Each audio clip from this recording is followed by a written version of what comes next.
just put the baby registry up at the top because a lot of our friends and folks here on Clubhouse and on X Spaces have been asking how can they get us a gift. So I put the baby registry up at the top. Somebody recommended that I do that in this room because they wanted to buy something. And yeah, we really appreciate it. You should put the things big and small on there. Also, I don't know if you got a bottle warmer. I'm just throwing some things out there like a bottle warmer. If you need like a rocking chair or a crib, I think you should put the big and the small things on there. Also, you're gonna need a whole fucking lot of diapers. So you probably should put some newborn diapers in there. Big boxes of wipes. You can't really have enough bibs, the washcloths, like the packs of onesies, get the all white onesies or whatever. What else? I think you got a lot of other stuff. If you want to get room decorations, you can put all your stuff in the baby registry. And just every time you open your room, tell everybody, you know, if they want to get something for your baby that you got on the way, that they can click the link at the top. So, yeah. I just told my wife to add that to the diapers and the wipes. The big stuff, though, we got all that stuff already. We already got everything. But, yeah, we just picked out, like, some fun stuff. Go ahead. Sweet, congrats. I'm so happy for you. I am overwhelmed. I'm so happy. God bless it. So wonderful, Augustus. And I'm going to go on that. And thank you, Rye. Jeez, thank you. Oh, you're welcome. He talked to me and let me know he a first-time parent, so I just be throwing stuff out there for him. I definitely feel like, you know, you're not going to be able to have enough diapers, wipes, bibs, the washcloths, the onesies. Like, get a pack of onesies, like the multi-packs of onesies, that's good to have. Different size of diapers, different sizes. Yeah, different sizes, not just newborns. Some kids don't even wear the newborns at all. They be too big for the newborns when they born. And if you sturdy diapers, like, I don't know, some people got stuff against it. For my daughter, I had Pampers at first when she was first born, but they didn't hold up eventually, so I put her in Huggies. Huggies was the best diapers that held up or whatever. I remember that I was low on money and got some fucking Loves. Those were the worst diapers at all. Like, oh my God. You should put stuff on there for her too, for your wife too. You know, she'll need things if she's breastfeeding, whatever. She'll need things too, or comfort things, or maybe you, or whatever associated with that too. You guys are going to need things, you know? So do that too. I'll support all that stuff. I love this. This is wonderful. And for her too, Augustus, keep in mind, apart from your child, she's going to need some stuff for herself. I just texted her that. I just said, can you add diapers and wipes to the registry and anything for you want? So, because she's going to keep in mind the mother also needs a lot. Her gowns, maybe slippers, stuff for her mother, you know, due to that you know, the baby, you know, she also needs care for her. So there's going to be stuff that she's going to need for her also. Aromatherapy good, like lavender scents and stuff like that too. No, lavender. You gotta be careful with lavender. It can trigger epilepsy. I don't know if you decided to bottle or breastfeed, but you could pump the breast milk and introduce it into a bottle to alleviate the separation anxiety that mother and child will get. But may I recommend if you go bottle route, glass. You beg me later, do not use plastic, use glass bottle. Yeah, we got glass bottles too. Yeah, you're right. Yeah, my wife, you know, she's like a holistic type person. She's a Maha type person, make America healthy again type person, and she's all about it. So, you know, Miss Dawn, right? We're about to name him after me. Yeah. That's what's up, man. Yeah. So he's gonna be named Augustus Jr. So I'm gonna call him AJ for short until he wants to. Yo! Yeah, I thought you would like that, bro. Shout out to you. I love it. Shout out to you, my brother. Bringing another one into the fold. Just Yeah, really I thought building you your would council like of that. Augusta. That is what you're the starting this whole thing. My father is alive. He's 87. There's a force, and has experienced this joy of his great grandson and all this. It's beautiful. So you're just beginning this journey. It's a beautiful thing to see this. So I'm so happy for you. I'm telling you, he's going to be complete. I might have to call my son Augustus, you know. I never thought about that. I might have to continue the legacy, continue on the Caucasian side. I'll do the sort of I hate these terms, Caucasian, Negro, what the fuck? You know what I'm gonna say? You do it on the white Augustus side, I'll do it on the black Augustus side. Okay? Yeah. There we go. Yeah. Let's fucking go. Let's fucking go, bro. Shout out to you, Dawn. It's been some time. Still waiting on my tequila.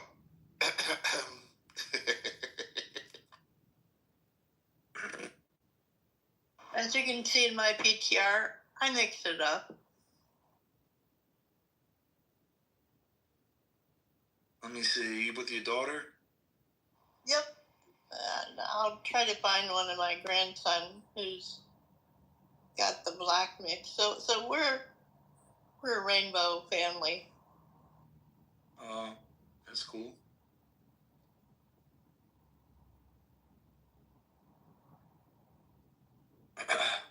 Yo, I got my video editor just sent me a video for today's post.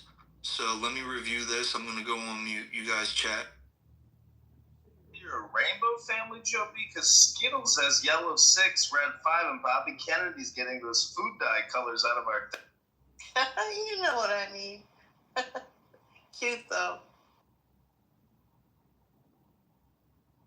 Oh my God, I'm so happy. Oh.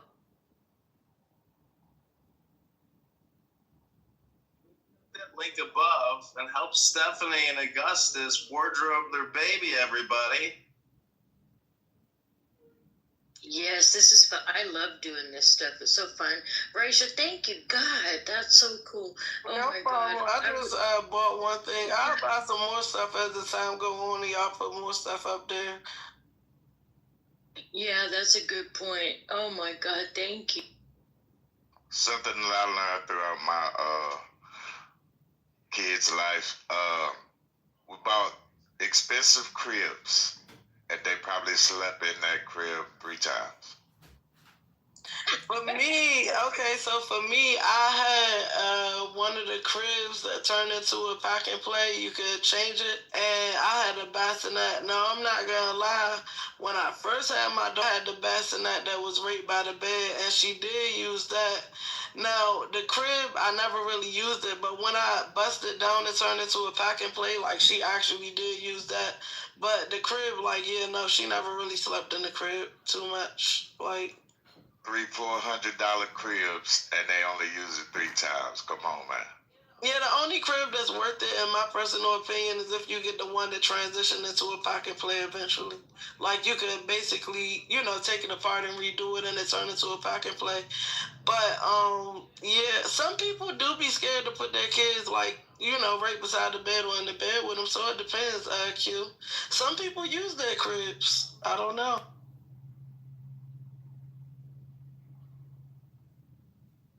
We raised our granddaughters. We put them right in the bed.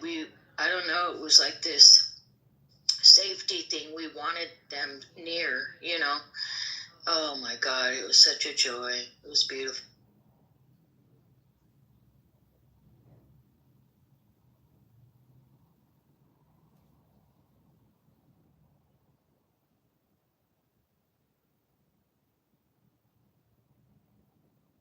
Okay, I just reviewed the content. I had requested some small changes from my editor.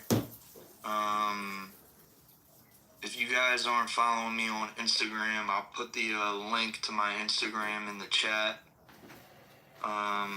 It's at RFK Maha Instagram. And it's the biggest one out there besides his own, right? So I put a lot of effort into it. If you guys want to follow it, that would be great. I just put it in the chat. What's gay? Good morning. So yeah, man, there's like a lot of crazy shit going down, you know? A lot of crazy shit going down in the Maha movement. Just last week, newly released emails reveal Dr. Fauci instructed NIH employees to destroy federal records in an attempt to conceal key information from Congress and their COVID investigation. There's that. To highlight some Make America Healthy Again wins, there's been 900 Maha-aligned measures and legislation introduced nationwide. 56 big food commitments to remove food dyes, and 34 states adopt Maha legislation. So, Augustus, what region do you represent? I'm in Washington, D.C. Well, I'm in Chicago area. Maybe we should talk. Okay. 100%. So what's going on in D.C. that the media isn't showing? That people like the fact that the National Guard is here. I came across some information that they're not just cleaning up parks and cleaning up graffiti off the walls. They're actually in operation of, you know, getting deportees. They're actually out there arresting and deporting people. The individual from Israel is speaking, and he's clarifying the assassination of Charlie, and he's in there speaking about it. So he just addressed it.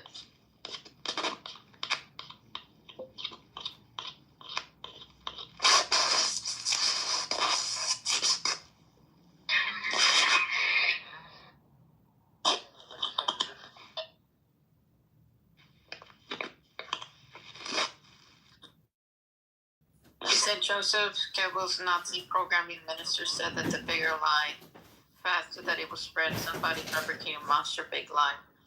And he says that Israel had something to do with Charlie Clark's horrific murder. He's like, this is insane, false. It is outrageous. Charlie Clark was a giant, a once in a century talent who defended freedom, defended America, defended our common Judeo-Christian civilization. Charlie loved Israel. He loved a Jewish people. He told me that it is in the letter that he sent me a few days ago. Greatest joy. I don't want to hear that. I don't want to hear that. Because the truth is that there's been multiple reports of people close to Charlie that he in the past month actually, you know, turned down $150 million offer from Bibi Netanyahu. Mm-hmm. He turned down a visit to Israel. I don't even want to go there right now. I mean, this is about RFK. This is about making America healthy again. This isn't about Charlie Kirk. This isn't about Israel. Honestly, I'm sick and tired of talking about Charlie. I mean, I love Charlie. I am Charlie Kirk. But the shit has got me so fucking depressed the past week that I do not want to talk about it anymore. I just don't about it. It's got me in a bad mindset.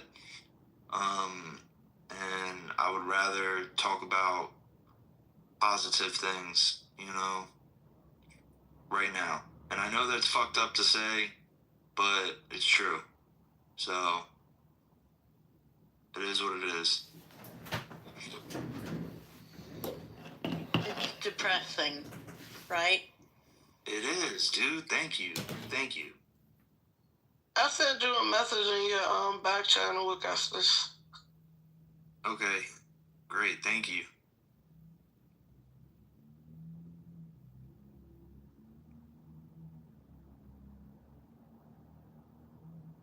So do you have names to pick out? Yeah, we're gonna name him Augustus Jr. Oh, sorry, I think you said that. What's the I due didn't date? retain. It's all good. What's the due date? December 14th. Oh, dope. I think he might be about 2 weeks late and born on January 2nd. I'm just saying. It's just in time before the oh, that's so nice. Holiday baby.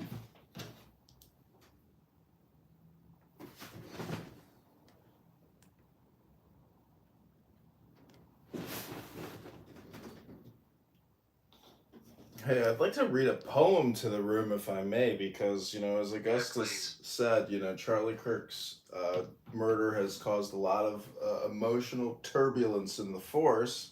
I hope you enjoy this poem. Many of you may have heard it. It's Invictus by William Ernest Henley. So this is a meditation. Just take the deepest breath of the day. Out of the night that covers me, black as the pit, from pole to pole, I thank whatever gods may be for my unconquerable soul. In the fell clutch of circumstance, I have not winced nor cried aloud. Under the bludgeonings of chance, my head is bloody but unbowed.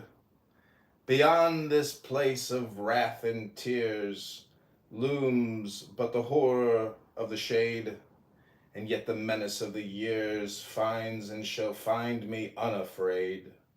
It matters not how straight the gate, how charged with punishments the scroll. I am the master of my fate. I am the captain of my soul.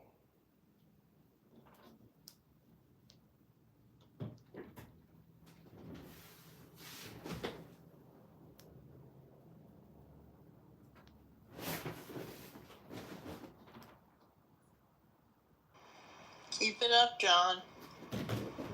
I agree with KK. John, I truly appreciate this version of you. The reading of the poems, the scripture. Thank you, sir. This is what I like about you. Same.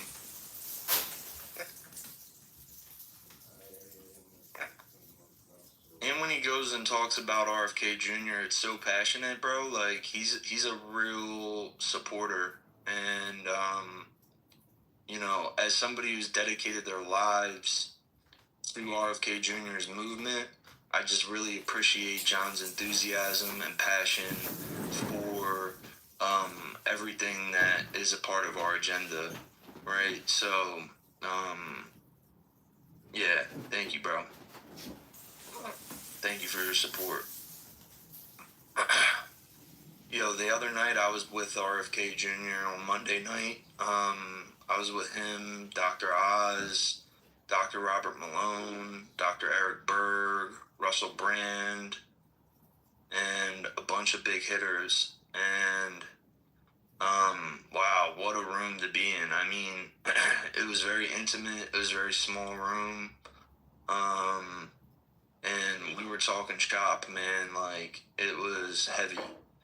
Basically, we got into a conversation about the technology of war and winning this war that we find ourselves in without violence, without firing any bullets, but with our ideas, with our content, with our talents. Hold on, I gotta review this new piece that just came in.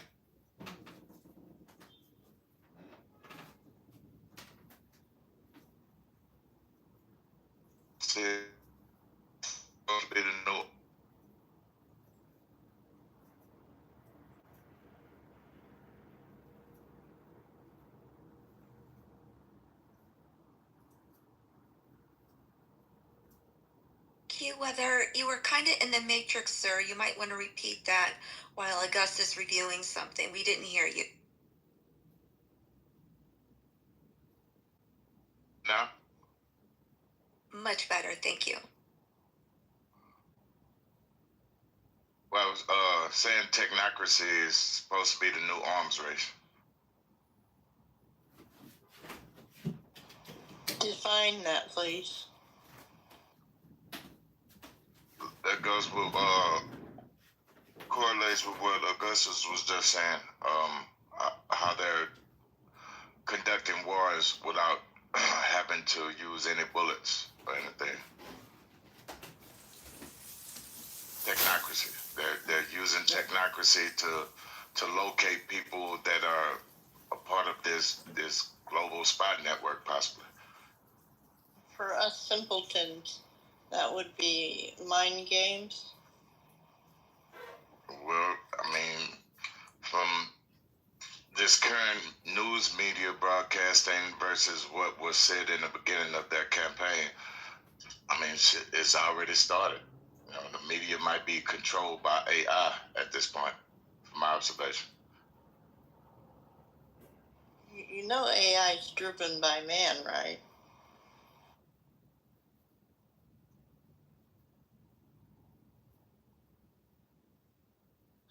Sorry, guys. Yeah, but not when it's left alone. It doesn't go anywhere. Is someone from New York here? What? Is someone from New York? Sorry, I'm just randomly asking you some questions because I will be traveling this tomorrow to New York. This is the first time I will be arriving at JFK Airport. I'm not just asking you, are you guys from New York? If someone is from New York, and my question is it when you arrive at 11 p.m., is it really true that you have a lot of traffic over there, so you come somewhere in the city if you go with the cab? Why would you want to know if it's for a lot of people? Is it because I'm not familiar in there, so this is the first time that I'm traveling to the United States, so it's quite. So you're going to the city that never sleeps.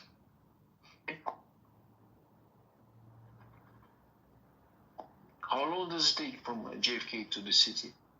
That it takes it can take it from 1 hour to 3 hours. Is it true?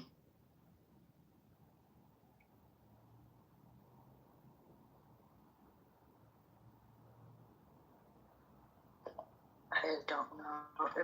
How long from JFK to the city? I'm not sure. Anyone know that? I mean, it depends on the way you get there. If you're driving a taxi, sometimes those taxi drivers will elongate the trip. Okay. So taking the cab. What about where should I stay best? So, look, I don't want to face some trouble or something. Hey, bro, I suggest you use ChatGPT. Ask ChatGPT everything. I want to go to New York. How far from airport to the hotel? Asking to make a plan for you. Everything is in it. Yeah, I know. But I mean, which should I stay? Look, I don't want to have problems. Nobody here is from New York, bro. Nobody's from New York that would have said something right now. Okay, I got it. Sorry, guys. Just interrupted you. I'll be quiet now. Kuat, I just put a link in the chat for the JFK airport from the airport public transportation into the city. So it'll tell you your options as far as bus or train. But you're flying into JFK, not Newark, correct? Yes, I'll be around. Yeah. Well, there's a public information, so it's in the chat. Okay, thank you. Let's bring them. Okay. Perfect.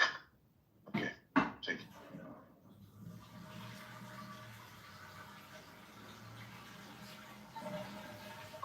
So, KK, you put a definition of technocracy, what Q Weather was talking about, the government or control of society or industry by an elite of technical experts.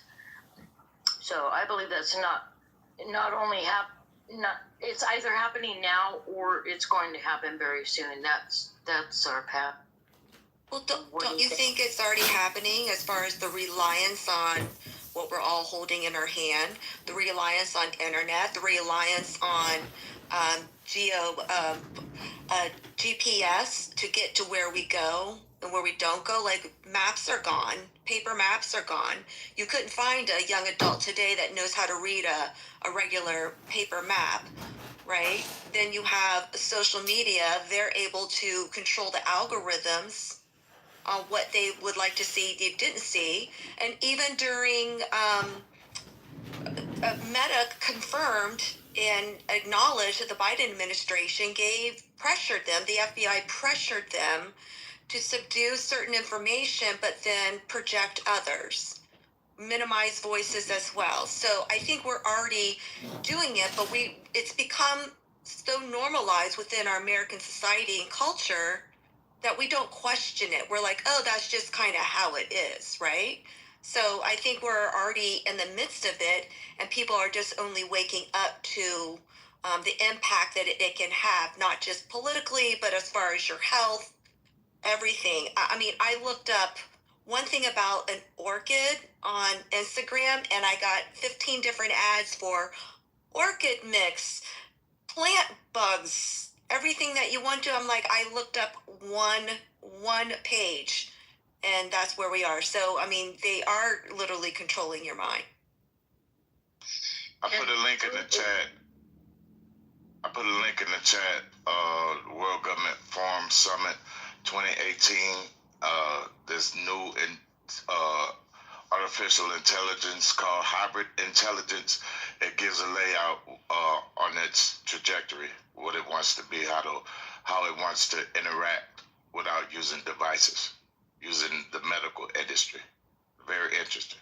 And that will be putting something in our bodies, tracking. There you go. Yeah, putting stuff in our bodies to identify us, our pay systems, everything, our socials, everything associated with that. It goes into great detail on what it wants to be as far as the new master, our new government. It's an interesting video. It's in the chat. Also, think about, there's only 2 countries in the world that allow consumers to see medical prescription medications on for paid advertising on their TV. Only 2 countries in the world. And I think that was one of the Maha agenda points, is they were going to eliminate that, which means a lot of dollars are going to disappear from, the big legacy media outlets for sure. But, think about that control. Constantly seeing a prescription for this and that, and everyone's so happy and go lucky, and it's going to make it better. It just kind of puts in our brain subliminally that medication should be normalized and everyone should be going on to it, instead of saying, what lifestyle adjustments can I make to control or to minimize the adverse effects of the choices that I'm making, or the pollutants that I'm putting in my body, the pollutants that are in my environment as well. It's like they're doing it within our medical field too. So I would love to hear from Augustus as far as what is the actual stance on and the timeline of removing ads for medication on our TV screens, which I think would be a healthy thing to do. Right. I mean, the problem with that is that they're protected under the First Amendment, under free speech. So there was an executive order signed that they're going to basically start to look at the specific different medications that are being promoted on TV. And some of them will be removed, but all in all, this is like an issue that could go all the way up to the Supreme Court because it's protected under the First Amendment. Then later on down the line, those medicines that are being broadcasted nationwide just so happen to go through a class action lawsuit for the side effects. So I think that's what they were saying, is that they will allow the advertisement, but you have to give full disclosure on the adverse effects of it, which would be, and many times, 4 minutes long. Understanding the price of actual ad space, that would be very expensive for medical advertisers. That's right.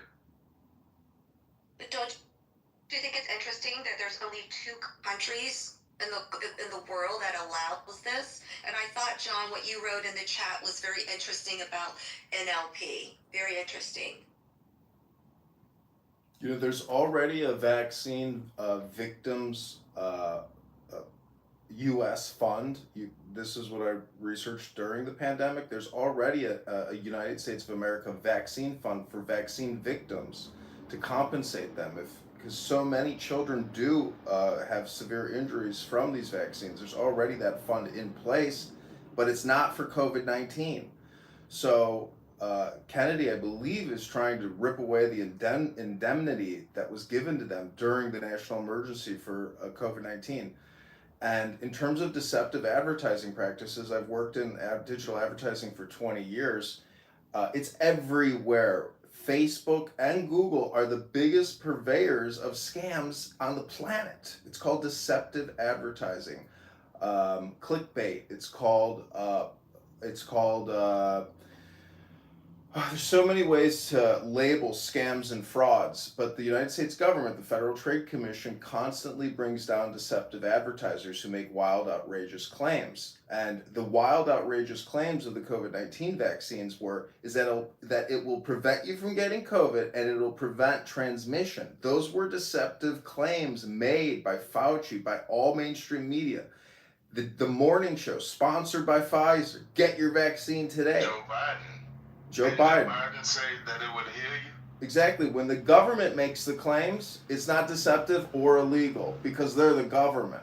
So we don't just have a big pharma problem. We have a government problem. This means employees and elected people in government are the problem. We live in clown world, and this is a war. Don't make no mistake about it. This is about yourself, meaning that your brain and many people on this app are completely co-opted by the narrative. And the only real truth in the law is when you break the seal of violence, now we got a bigger problem. But the truth is the war for your mind starts at the advertising level. There's publishers and there are advertisers and there are consumers. And so if you want to liberate yourself from the system, all you have to do is click that link above and buy little Augustus II a little baby onesie. So Stephanie doesn't have to fork out that $20 to get that new outfit, everybody. And don't forget to look at the green and the blue options, beautiful color patterns, manufactured in China, of course, but that baby, Augustus II, is going to love that outfit. So if I could just jump in, guys, can you hear me okay? Yeah. Yes. So I'm old enough to know that it used to be illegal for drug companies to sell, advertise on television, anywhere. And Bill Clinton, that era changed that, where he allowed that or signed off on a congressional to allow for that. So that all started in the late 90s. But prior to that, it was illegal. So I don't know if people know that story, but that is the truth. And we're all beating around the bush here on the technocracy. And there's an alignment in our current government right now that's deeply concerning to me, and I've been railing on this for over a year now, and some of you ain't gonna like it. But the unholy alliance between Elon Musk and Palantir is gravely. I don't know if people want to talk about that, but so Elon's grandparents. I don't know if you've done a deep dive on Elon. His grandparents were Canadian, one pair of them, and they belonged to a political party in Canada in the 1940s. You guys aware of this? Vaguely. Say it again. It's called it. Elon's grandparents belonged to a political party called the Technate Party of Canada.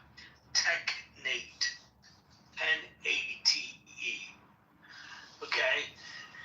And this Technate Party, we're talking 92 of the pillars on their platform were, believe it or not, having a social credit score using technology. Okay? Social ID, the whole fucking thing. This is 1940. The other part of the platform was a unification or annexation of Greenland and Canada to the United States. So if you all just thought, holy shit, yeah, what a great idea. Strategically, it makes sense to have Greenland and we'll make Canada. There's a methodology behind this. It's not just some random Trump said, hey, we need Greenland. This was Elon Musk driving this. This party's almost 100 years old. Party was outlawed in Canada. Then they went to South Africa, his grandparents. All right? And now we have Palantir literally taking over all the data that the government acquires. And then some. And then using AI to have predictive programming or predictive pre-crime, predictive, and this is where Maha jumps in, and I'm not bashing it, but he talked about wearables. And need wearables is if you want to track people's health. And the platform that they use. It's very disturbing.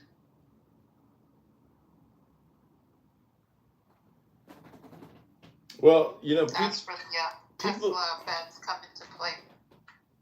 These people won't live forever. No one does. You can't swap out organs like they say that Z and Putin were talking about and live forever. Everyone's going to the same place through the same door, and we all came from the same place and from the same door.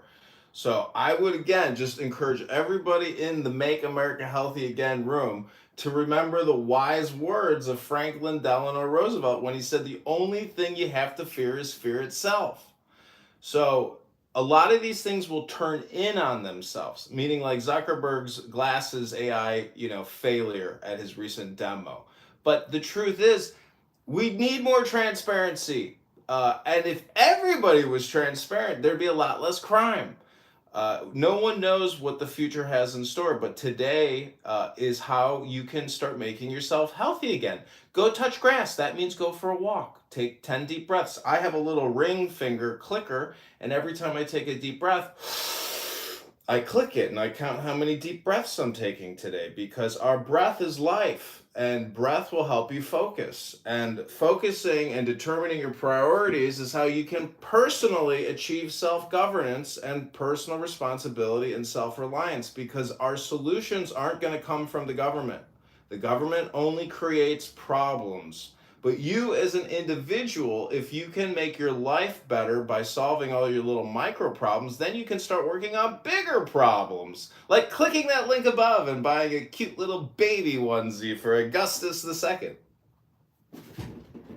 Yeah, I think that's a good point, John, but also I think what Michael is saying, that if we're not aware of what to look for, then we fall right into it. And so awareness and the ability to be aware in order for us to fight back and stop it, right?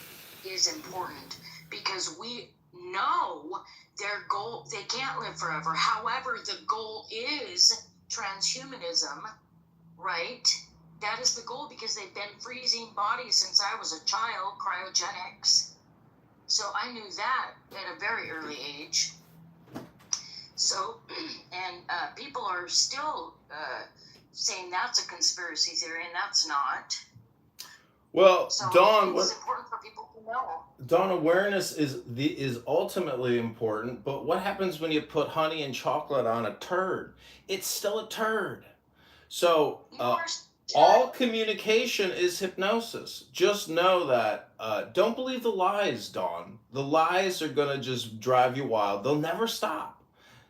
No one's going to live forever, and there's nothing new under the sun. Everything that is has already been. These supposed technocrats who are supposedly the richest amongst us and supposedly the most intelligent, they don't believe their own shit, Dawn.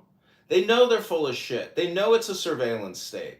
Meta, Google, all these wearable devices. I hate to say it, but even Bobby Kennedy's, who believes in, health diagnostic wearables and tracking, maybe it can be helpful. I'm optimistic because data is important. Most people are unconscious about what they're doing to their bodies every day. Many people go to McDonald's, they don't even know they're in McDonald's. Many people have a giant Snickers bar and a slushie at 7-Eleven, and they call that fruit and vegetables. Okay, Dawn? Most people are, as you pointed, unaware of even what they're doing. So awareness is very important. That's why you all need to click that link above and buy a cute little baby onesie for Augustus II, Stephanie and Augustus. Remember, all communication is hypnosis. Click that link above right now. Take that little digit. Click. Now click add to cart. Now click checkout. Jesus. Hey, the wearables is tied to compliance. You all know that. Meaning the doctor's going to get a notification that you missed your dose. You mean Nurse Ratchet? Who's gonna benefit from that? Time to take your medication. Time to take your medication. Time to take your medication. They're going to shut down your payment system. Time to take your vaccination. Time to take your vaccination. Ding, ding, ding. Somebody says it's time to take my medication. Alert, alert, alert. Alert, alert, alert. I forgot to smoke my blunt. I almost forgot. You have not taken your 14th COVID vaccination. Actually, if y'all watch that video on that summit, the wearables is not going to even be needed. Based off of what this thing said, it's going to integrate with you where you can interact with it without any device. It's going to be your new master. Units of measurement. Quantum is unit of measurement at the subatomic level.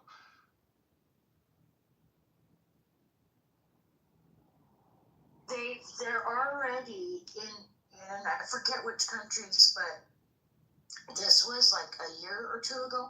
They're already putting pay devices in people's hands. Already. That's crazy. Well, come to find out, the spike protein was exactly that. It's a technology. So they're saying that they're treating you for a spike protein, but they're injecting you with the spike protein, which is a technology.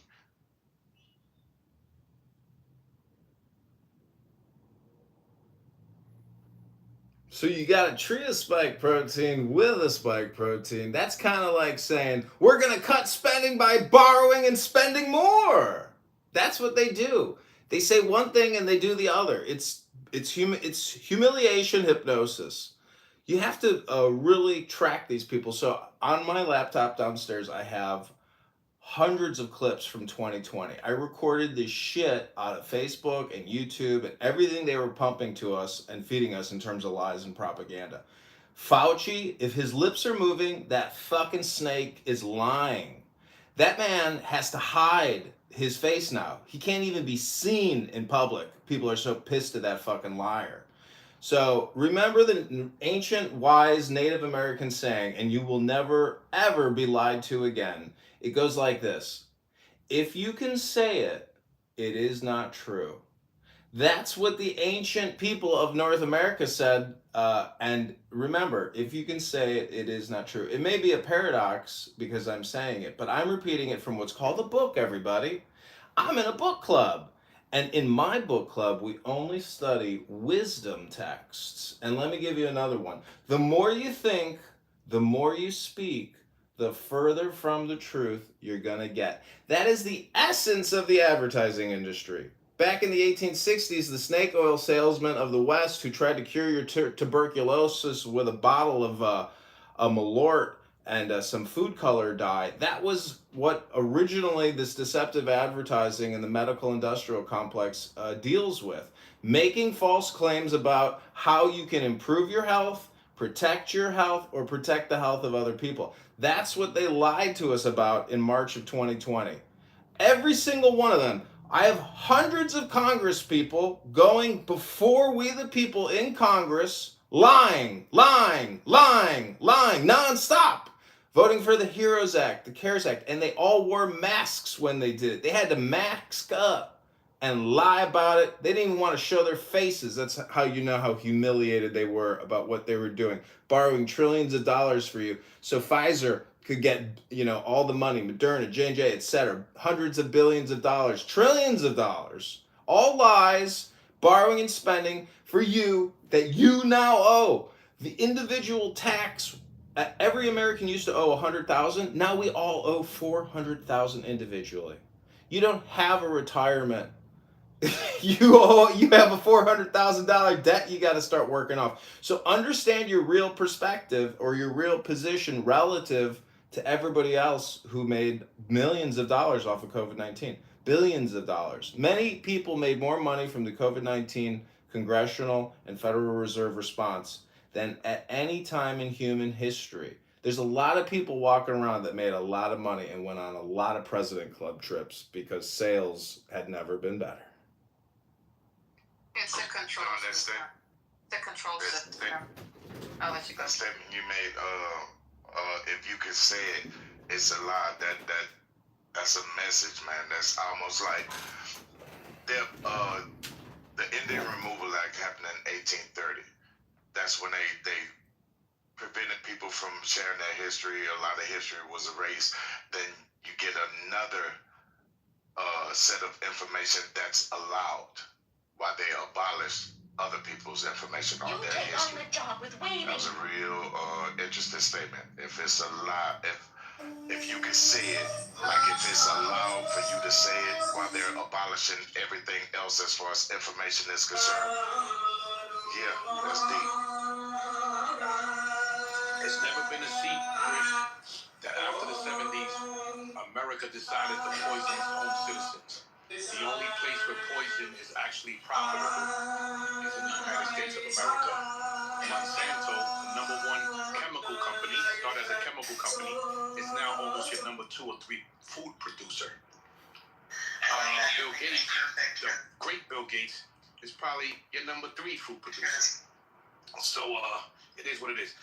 But Augustus, be careful who you mod. They're bringing their behaviors from other rooms over here, and they're trying to make your room a vacuum chamber where people cannot speak their mind. So be very careful who you mod, because they take people out the room, but be respectfully. Yeah, I got that message from the people. I told you sent it yesterday when I read it. Don't worry about it. I respect you to the utmost, but you got to understand that there's a culture going around the clubhouse that when they don't agree with what you say, they try to shut you down. And that has never been a culture in the preservation of the human race.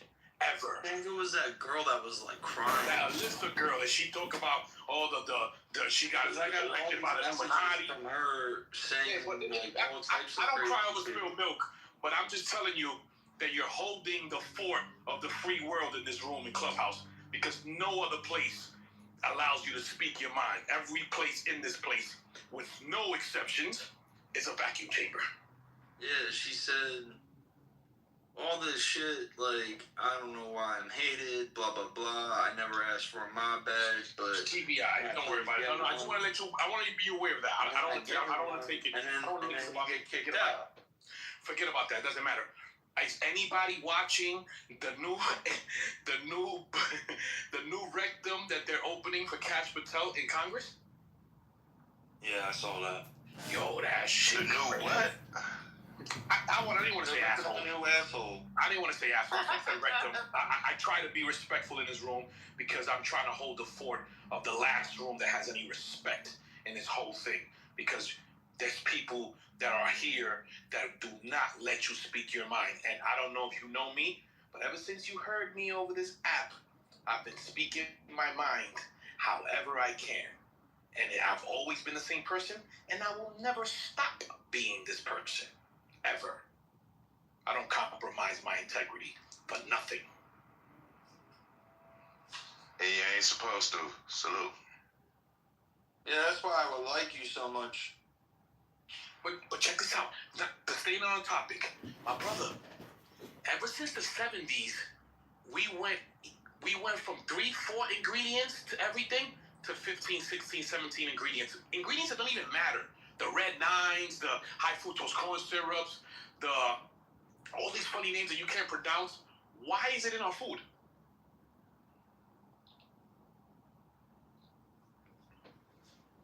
I would say that started before the 70s.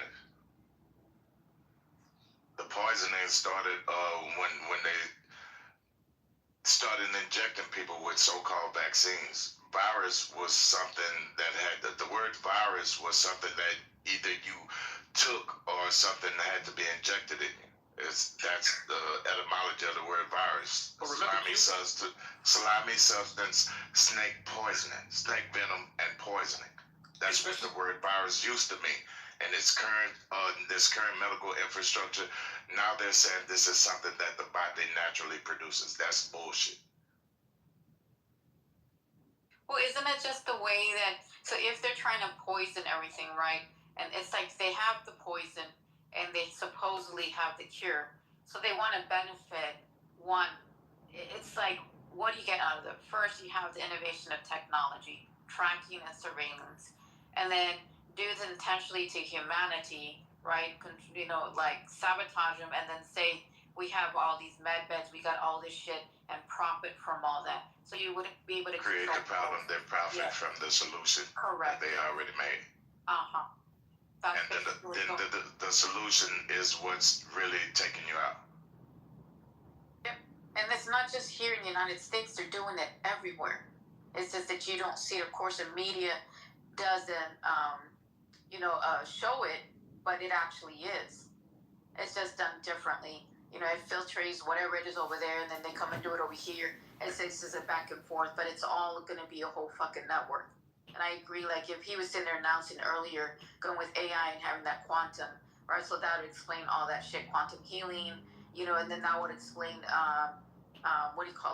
Tesla's med beds that they already have. So that's interesting.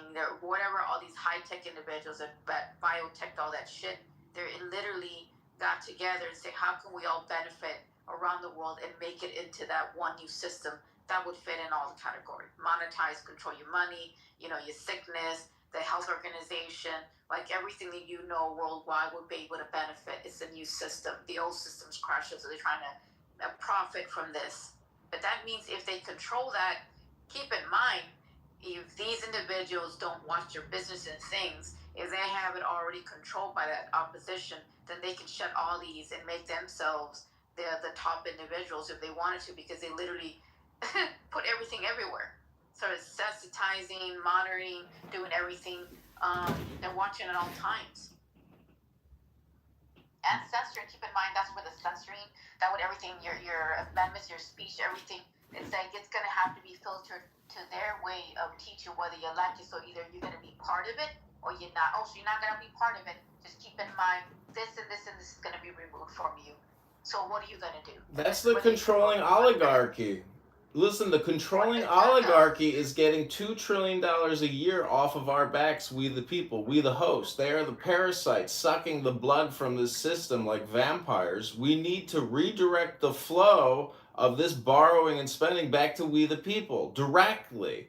If that means liberty checks, let it be. But this government, You can't trust it. You have to go to Open Secrets and see who your congressional and your senatorial representative is taking money from. That is their paymasters. They are bought and sold whores.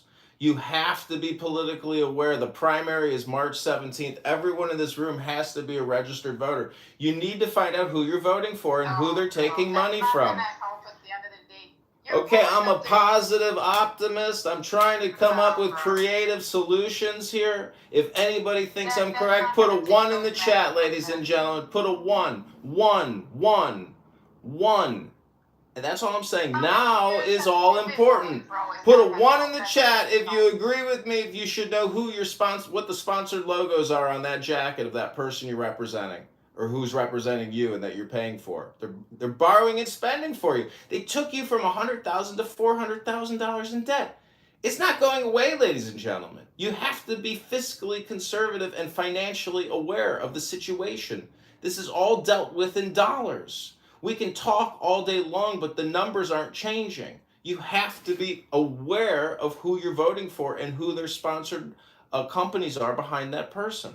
Go to Open Secrets and look up your congressional representative. Does everybody here know what district they live in? Who's your congressional representative? For federal Congress, go to Open Secrets right now, type their name in, post it to X. Post your X handle, follow me on X.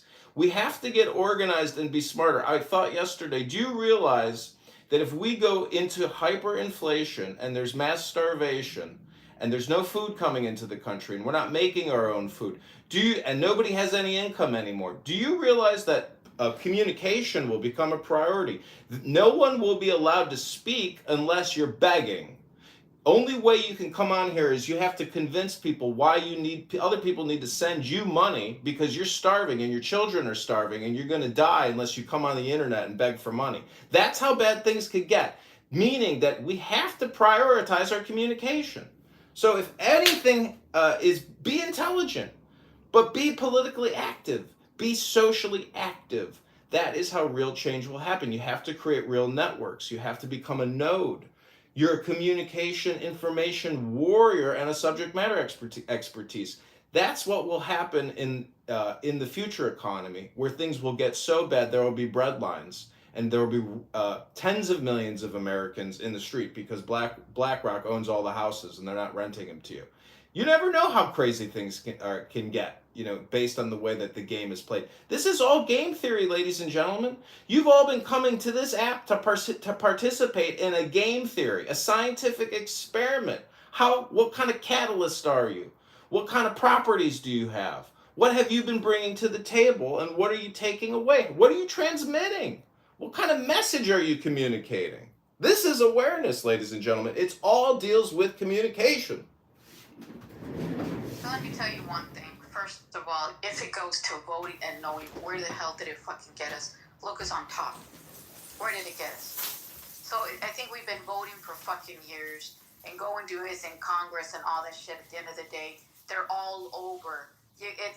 So even though you take out, you're definitely gonna need some backup plan to literally. I know it's a solution, but you're gonna when you go for pushback, when you're trying to get rid of these, you're gonna have major pushback. And you're going to need a whole fucking group and army to figure that shit out because they're all over.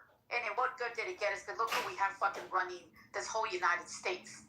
Oh, yeah, the voting did very good. Where the fuck did it get? Look how the shit... More disaster that it is that he's basically destroying from the inside. We got invaded by people in here. The thing is, and you thinking by you take certain people, they're all connected. You're gonna have to go through secrecy and figure out who they all are. They got the backup who's supporting them. You're gonna literally have to fucking clean house, and they're not gonna give it to you easy and say, oh, because we're voting. How many voices go up there and fucking vote and look where we're at still? You're doing it for decades, so that angle is not working where we're going at. And you're thinking it's way beyond what we actually think, what these people know and who they're. Well, I'm not saying it's fear, but you better have somebody up there really high with a whole bunch of fucking army to clean fucking house, and they ain't gonna give it to you easy. They're all corrupted, especially the people that are supporting them across the fucking seas. And they're in the health, they're in the government, they're in our CIA, FBI, they're about every fucking FEMA, everything that you fucking know. And we got some of our police officers, some are National Guard, some of the stuff that are even corrupted with the same people. That's a lot of fucking corruption everywhere.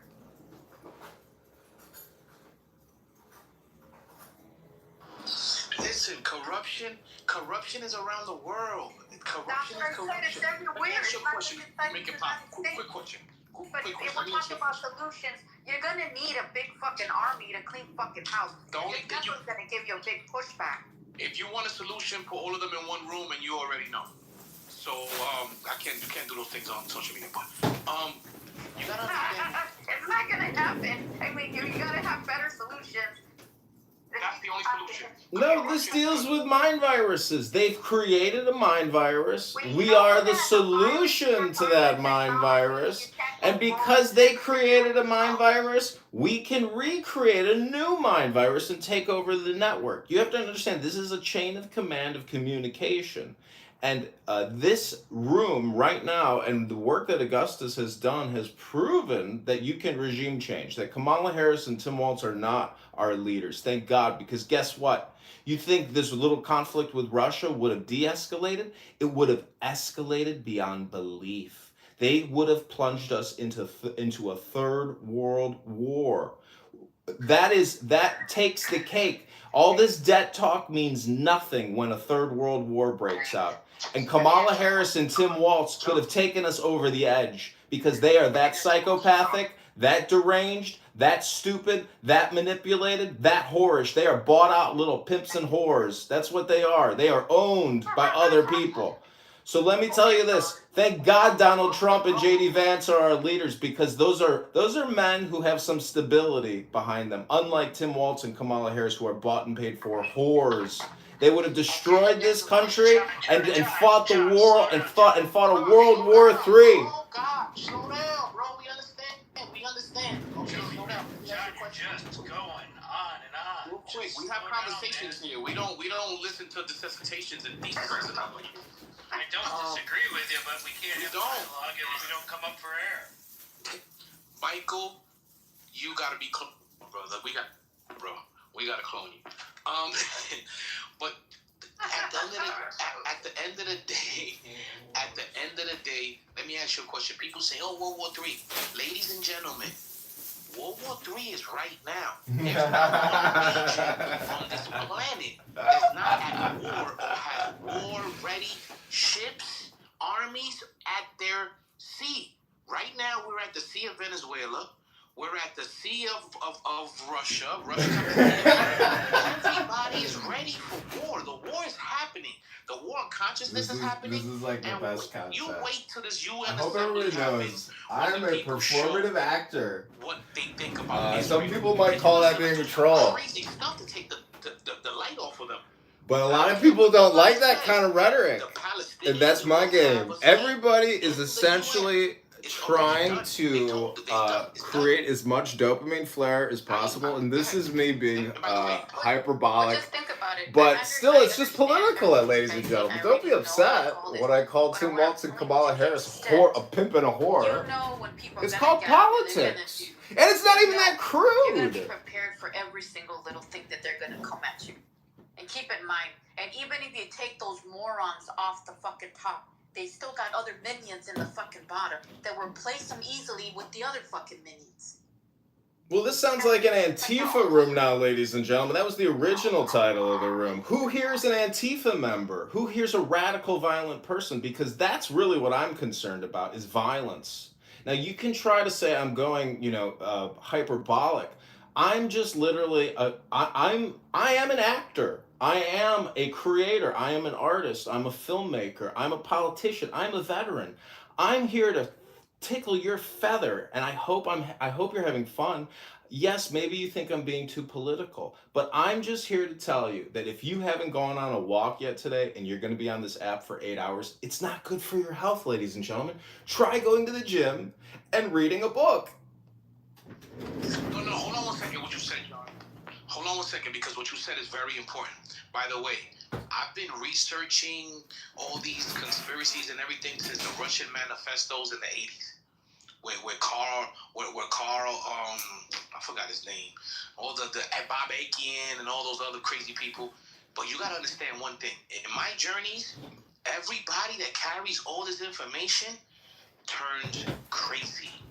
There's a point of no return after you know so much that you can no longer be normal. So, ladies and gentlemen, please do not let this information overload your regular days. Go on your walks. Go do what you got to do in life.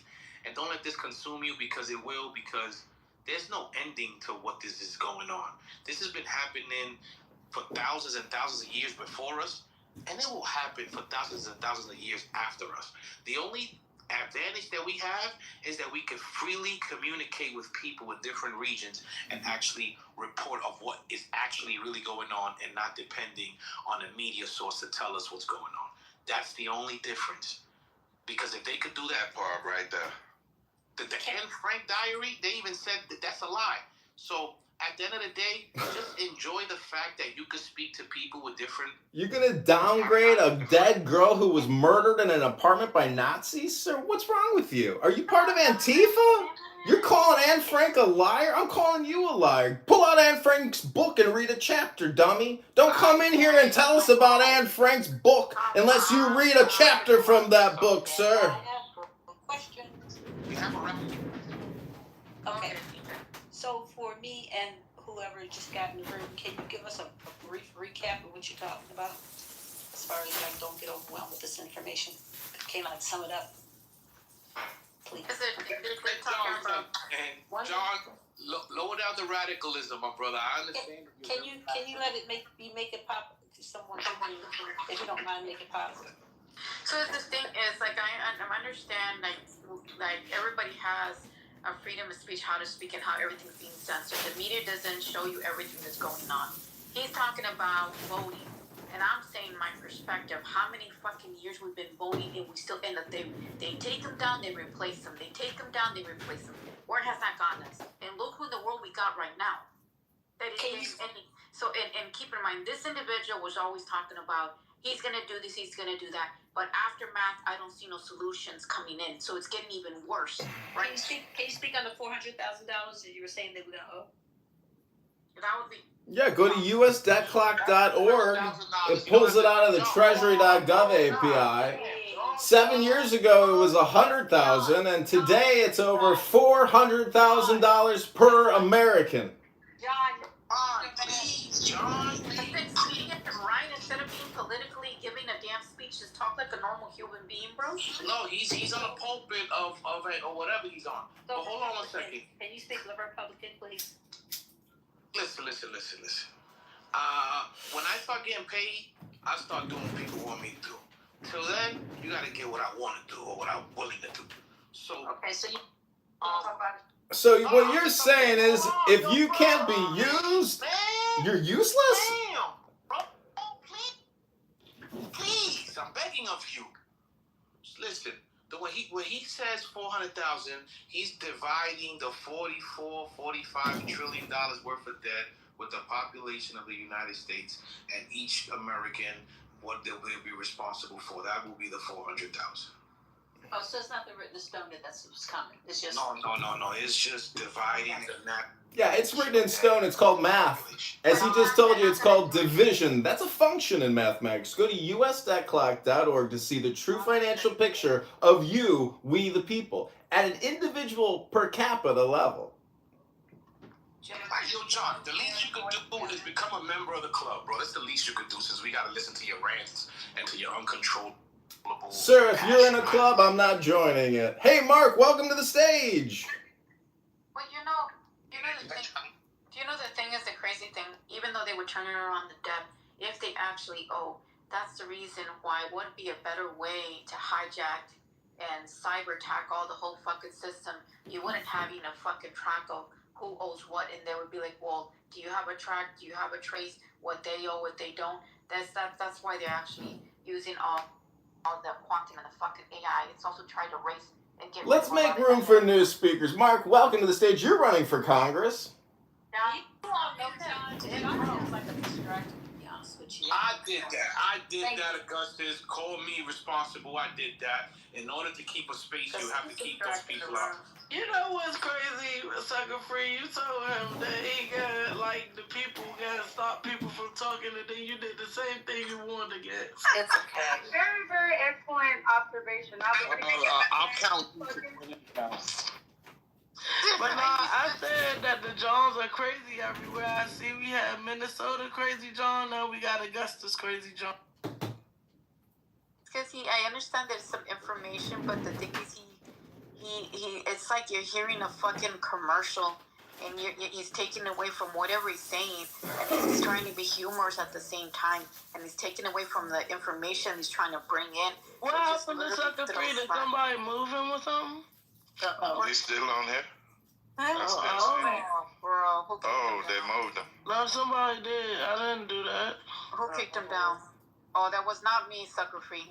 No. Yeah, no, y'all be playing too many games with these moderator bags. You said what? You did it?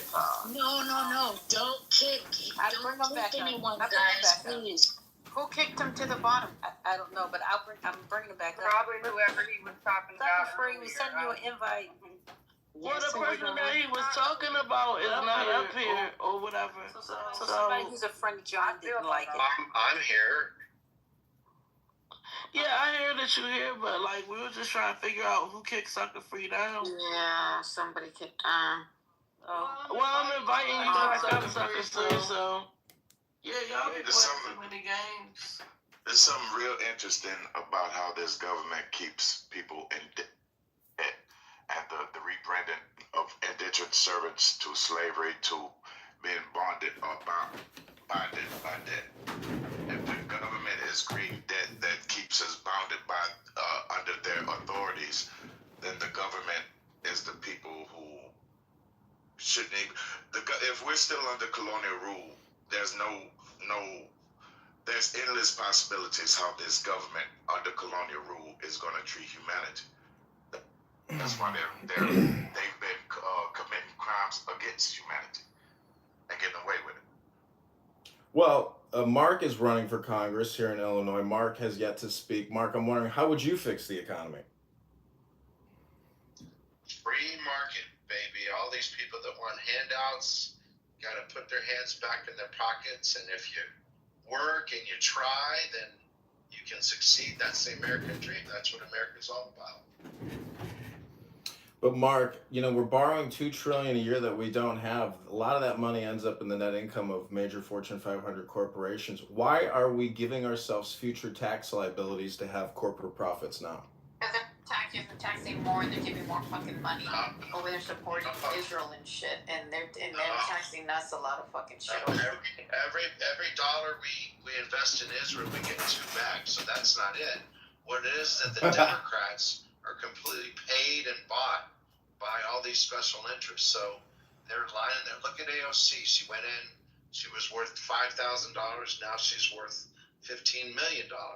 They just make money off the deal, and they're bought and paid for by these corporations to pass legislation, which literally, it's like bribes. I don't know the difference between these lobby fees or book fees or appearance fees. It's all a scam, and it's unfortunately almost all on the Democrat side, but there's some on the Republican side too. So if you were to, Mark, what district are you running in? What are your top towns, and what would be your first pieces of legislation you'd like to propose?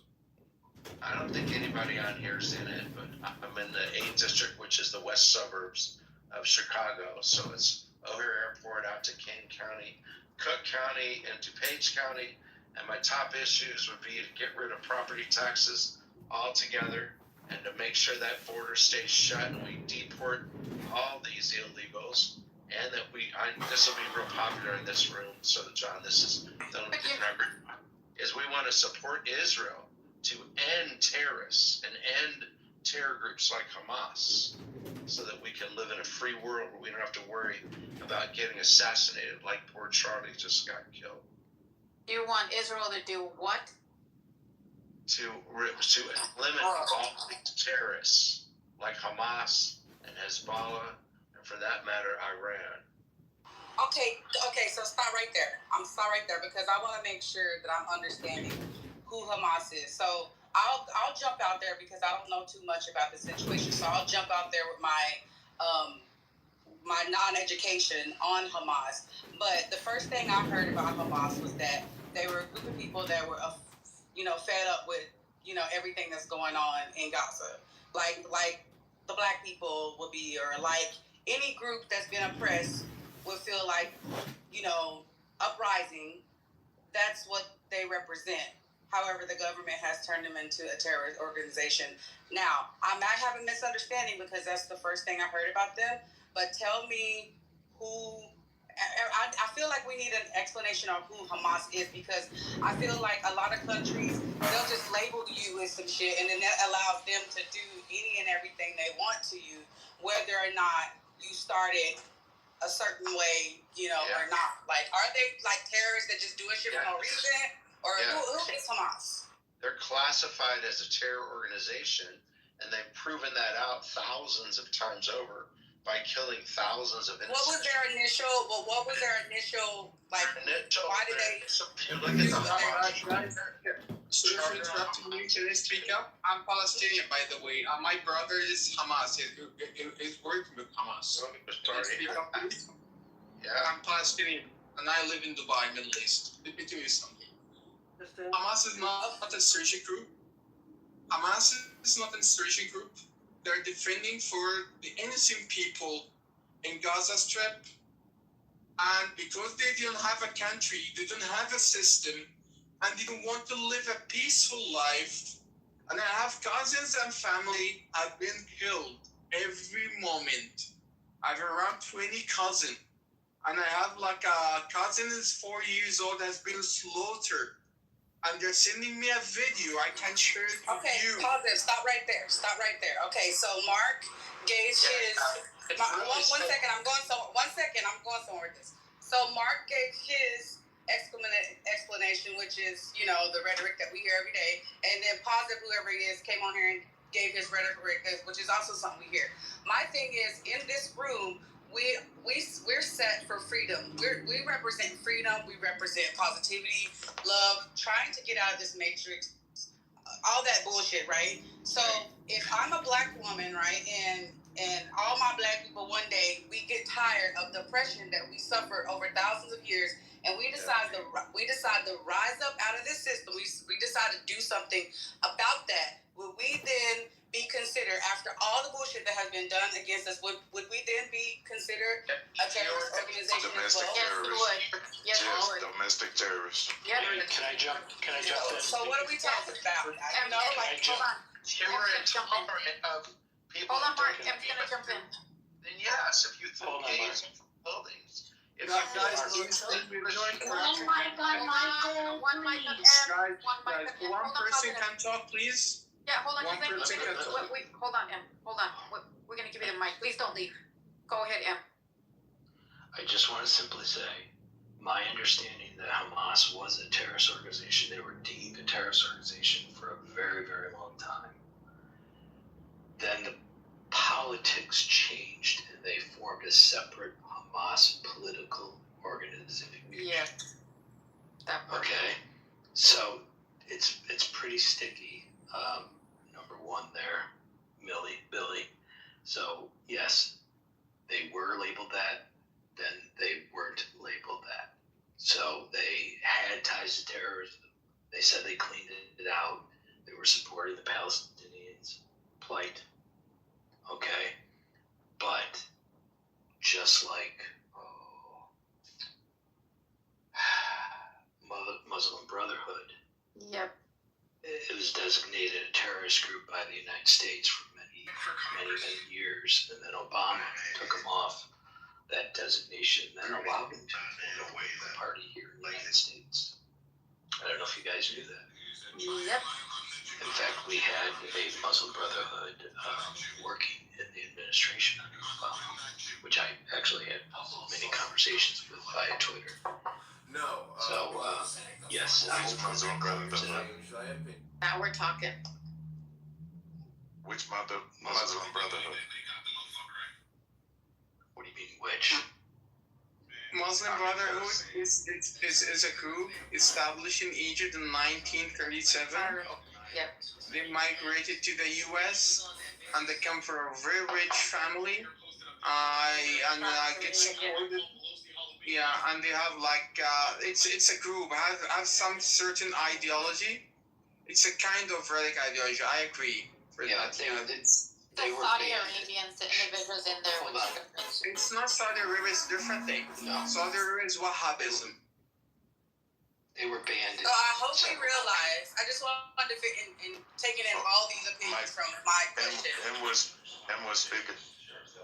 Well, I just want to jump in there really quick and just finish it, because people were jumping in on me as well, right? And I don't mind that. So I'm flowing and going. So I just want to complete it by saying, I feel like we're just really fucked because at any time, if we feel like we're gonna rise up and we're gonna, protect ourselves and start doing something, we're gonna be labeled as domestic terrorists or whatever. What? But let me tell you something. I have a brother. My brother is working in Hamas, and I support them. So I have some questions because I want to tell you the truth. So please answer me sincerely. No, unbiased answer. Don't clutch on something. So the first questions: what basis do you call Hamas our terrorist group? What basis you're saying they are terrorists? We're only getting that identity or that classification from the media. Our government is classifying them as terrorists. Forget that. Fuck the media. I mean, what? What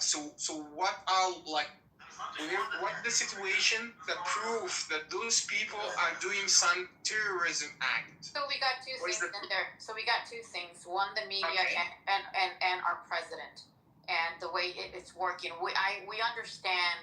This is why we know that the media lies in the only show, and we understanding there is false prophets or people within certain people's religion that are actually saying they're actually that religion when they're not, and they come in and invade. So this is where you got two sides fighting in the same thing, just like the Muslims. The Muslim with the individual also said, right, they had some individuals that they're saying they're Muslim and they're not Muslim. So now people are thinking that the bad guy. So you got two people. It's and so this side, it wants to, it's like everybody's pointing fingers and we got psyops in every direction. That's the problem. The media shows it and our government backs it up. So we're being lied to, but we're also seeing it's not that way. And we're understanding there's other people who are speaking and there's some places saying, hey, it's not us, we got integrated. There's somebody else also saying that they're part of us when they're not. So those are false people. And this is where these wars are at. And this is where their jobs, so there's many of them spread out. And we know there is also the Muslim Brotherhood that's in here, which is another one iterating here, waiting for other orders across. So there's a lot of mixture of this shit. So we're the same way as you guys are being told, and we're being told differently. So there's a problem. That's why and they censor everything. And I understand with number one or whatever name that if we do, that's what I was telling John. I understand if we go up and sit there and rise up and say, since they changed the fucking laws, if we speak up, we're going to be getting anything that demolishes the government, goes against it, we're going to be considered, like it says, domestic terrorists. So now they changed the law, anything that... Well, listen, all I'm saying is that all communication matters, and I would just say eliminate profanity from your verbal diet altogether. My dad told me like a couple of years ago, he said, John, you're using the F word a lot. You're using a lot of profanity. He's like, just don't do that anymore. I was like, oh shit, you're right. Oops, I just did it again. So the point is, don't step in your own dog shit. Voting is not anything at all, period. It hasn't got us anywhere. As well as other people being attacked and they're being turned against each other. There's people invading here. They have the same thing in here. I understand we actually need what type of resources that we need that will back up if we do decide, right, as a people, because they're gonna go after us individually, right? So, and when you go against something, you're gonna have pushback. So if you would sit there, somebody give me the right suit, I guarantee you I can gather a lot of people down here. We need What is it that we actually need the right way to use their own laws against them instead of them using it against us before we rise and we do speak up? They already under Biden said the Catholics were terrorist organizations, parents were a terrorist group. DHS put out a memo back in 2022 labeling us that. So the label is just one thing, positive. And so, truth be told, I put a link in there that the origins of Hamas, and just like the origins of the Mujahideen, which turned into the Taliban, we all know what the Mujahideen is, right? Listen, I just wanna tell you guys a good quote. We would be supposedly tied back to, like, say if, like when Billy said, like, we was doing XYZ trying to protect ourselves, they'd be like, oh, we could track them back to terrorism this far back too. So at the end of the day, and then you talk about the Taliban or whatever, I don't think negatively of those people. Like, I don't really think that they did anything to us. I don't think they blew up the World Trade Centers. They just gave them a fucking label and said they were the worst people in the world. Yeah. Listen, you guys can talk about Israel all day long. I'm not trying to interrupt your conversation. I'm trying to literally just provide a little basis of wisdom or joy or stability in the communication from me. The only gift I can give the people is a positive attitude and a little wisdom, and maybe just encourage you all to take the deepest breath of the day. Nothing, sugarcoating everything because you sugarcoat everything and there's no damn solution. And voting up there, how many times do people go up there vote? You know, I don't own a candy shop, and I don't like candy, and you can call me a sugar pop. But make it pop, I don't really care if I talk over you or anybody else as long as I'm allowed to speak. That's called my freedom of speech. At the end of the day, like I said, where has it gotten us? Actually need right solutions, right things, because it's coming from everywhere. We're stuck in the middle. And these people are thinking we can go up and vote. How many That's times a tape, people have ladies gone and gentlemen. Look who we have on top. And they're censoring everybody. I'm sorry. Green bean fashion. Hold on, somebody speaking. It gets very frustrating. I've been doing this 5 years, and it always devolves. You have spinmeisters coming up. Green bean fascism. Have a good day. There are no gentlemen here. And Osama bin Laden. I can admit that Israel funded and started certain clerics that evolved into Hamas. That's fair. Okay, but if we can't have an honest dialogue about our countries that we love, then we got nothing. We're just rambling on. So I appreciate you, John. I appreciate you positive. But it is what it is. A lot. You brought up the year 2022. A lot of things happened between that year and 2023, dealing with the Vatican or the infiltrators or the people who did the Spanish Inquisition, things of that nature. People following the doctrine of discovery. That would be the origin, and all the subsidiaries created after the doctrine of discovery came here would be the starting point, in my observation. Hey guys, I gotta shut the room down. I'll be back later with another title. Thanks everybody for joining. If you're new, please join Preservation of the Human Race, and I'll catch you guys later. Peace. Salute. But that's how we're trying to fix it. So, no, it's not. That's a tape! I don't know why y'all do this, bro. It's very simple. They aren't screened out, so that is a unsupported premise. They are. That's a JohnForCongress.com Preservation of the Human Race video. Left to the devices of these good, clean, white, powerful people, they would just never hire anyone that they didn't want to hire or look like them or whatever, right? They just decide, no, I'm not doing it. I'll just not do it. They're racist. And what's so crazy is that I looked at the numbers. There's 691 reported pilots in the country. I don't know how many of them are commercial pilots, but we know if they were to like broaden their search to the entire world and every crevice and corner of the world, or if they decided that they were gonna like create their own minor league where they themselves funded all the up and coming pilots, which I'm sure they could if they wanted to. Then they could ensure that all pilots from now in perpetuity were good, clean whites and no one else. That's the world they could devise if they were left to their own devices. So, and I think some people would have no problem with that, and you're getting pushback on that. Thank you. Have a nice. Thank you, Congressman. That was a beautiful submission. Because what you guys don't understand, the world is still racist. Even in the military, all our training facilities in the military have what you call blind testing. That the instructor grades the test. He have no idea whose paper he's grading.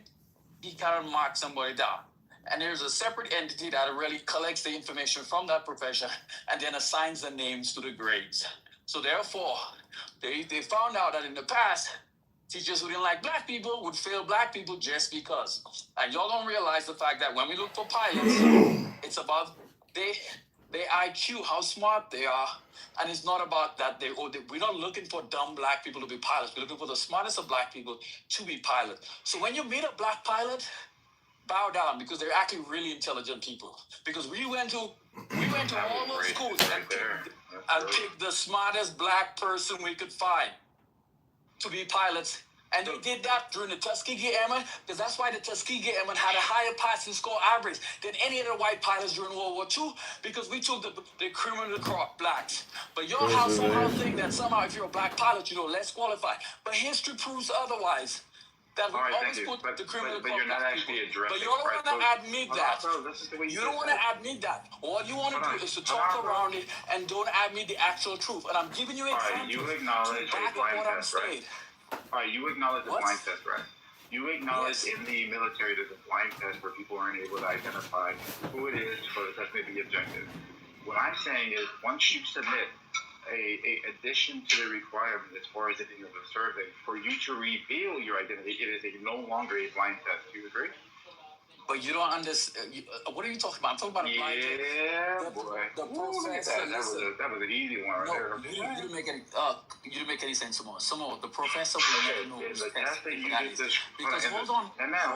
Let me explain it to you fully. Let me explain. You didn't hear what I said, so I just want to repeat what I said. You said that in the military there's a blind test and you're for that. You agree with that. So there's no biases that are involved. Exactly. Okay. All right, so in this, like this is for the air traffic controllers, it's the class action lawsuit right now. There was a survey that revealed your identity and your social, like whatever, right? It revealed it to be a part of the application process with your resume. Why is that important if what we want is the blind test that you just described? So you want to? I am okay with that. That's what I want. Because I told you agree with Charlie Kirk. I told you. You guys know, but listen. I came from a military where if you saw me, you'd be like, "Oh, he's not one of the better officers." Actually, I was an awesome officer. And the point here being is that throughout my whole military training, all my whole career, all the tests were blind tests. And guess what? I was officers with white people. And majority of the times, I graduate ahead, number one in my classes, ahead of everyone else.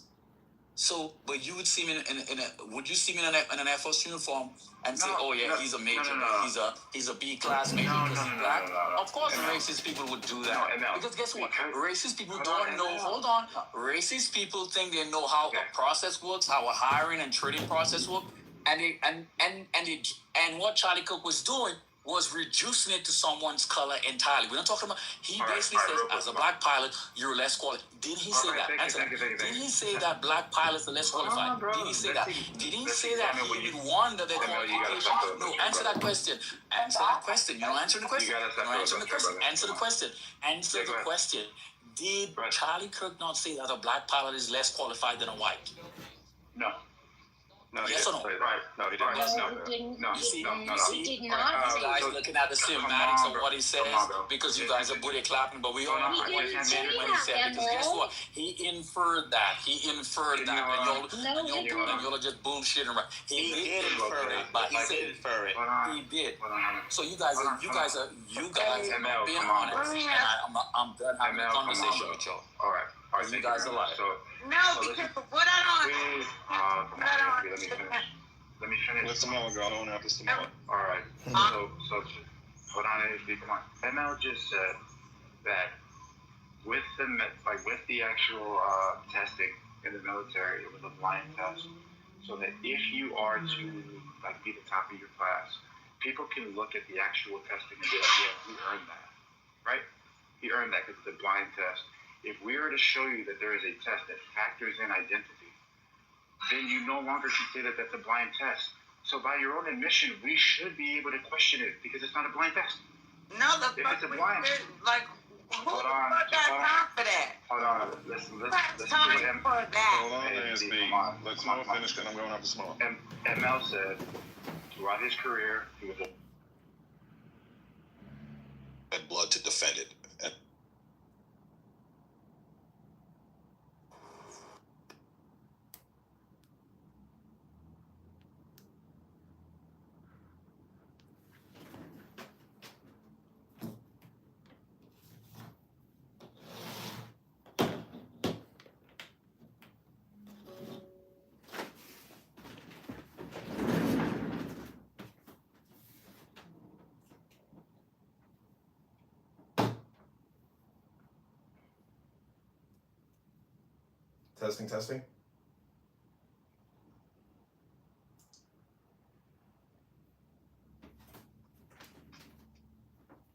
Testing. Testing.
Hey.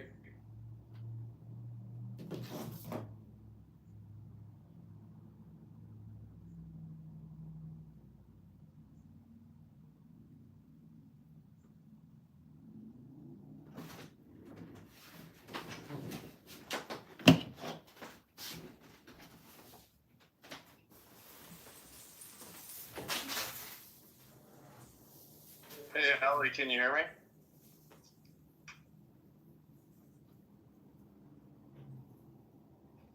Yeah, hello? Can you hear me? I can hear you. Hey, how's your morning or afternoon going now? So far, so good. How about yourself? Good. I was in Augustus's Preservation of the Human Race, having a lot of fun on this app earlier. What have you been doing this? Just nothing really today. So far, I have plans after I get off the phone with you, but so far, not much.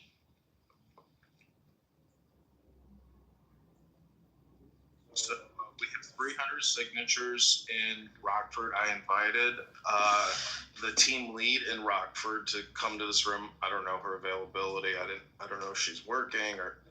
Anyways, we have.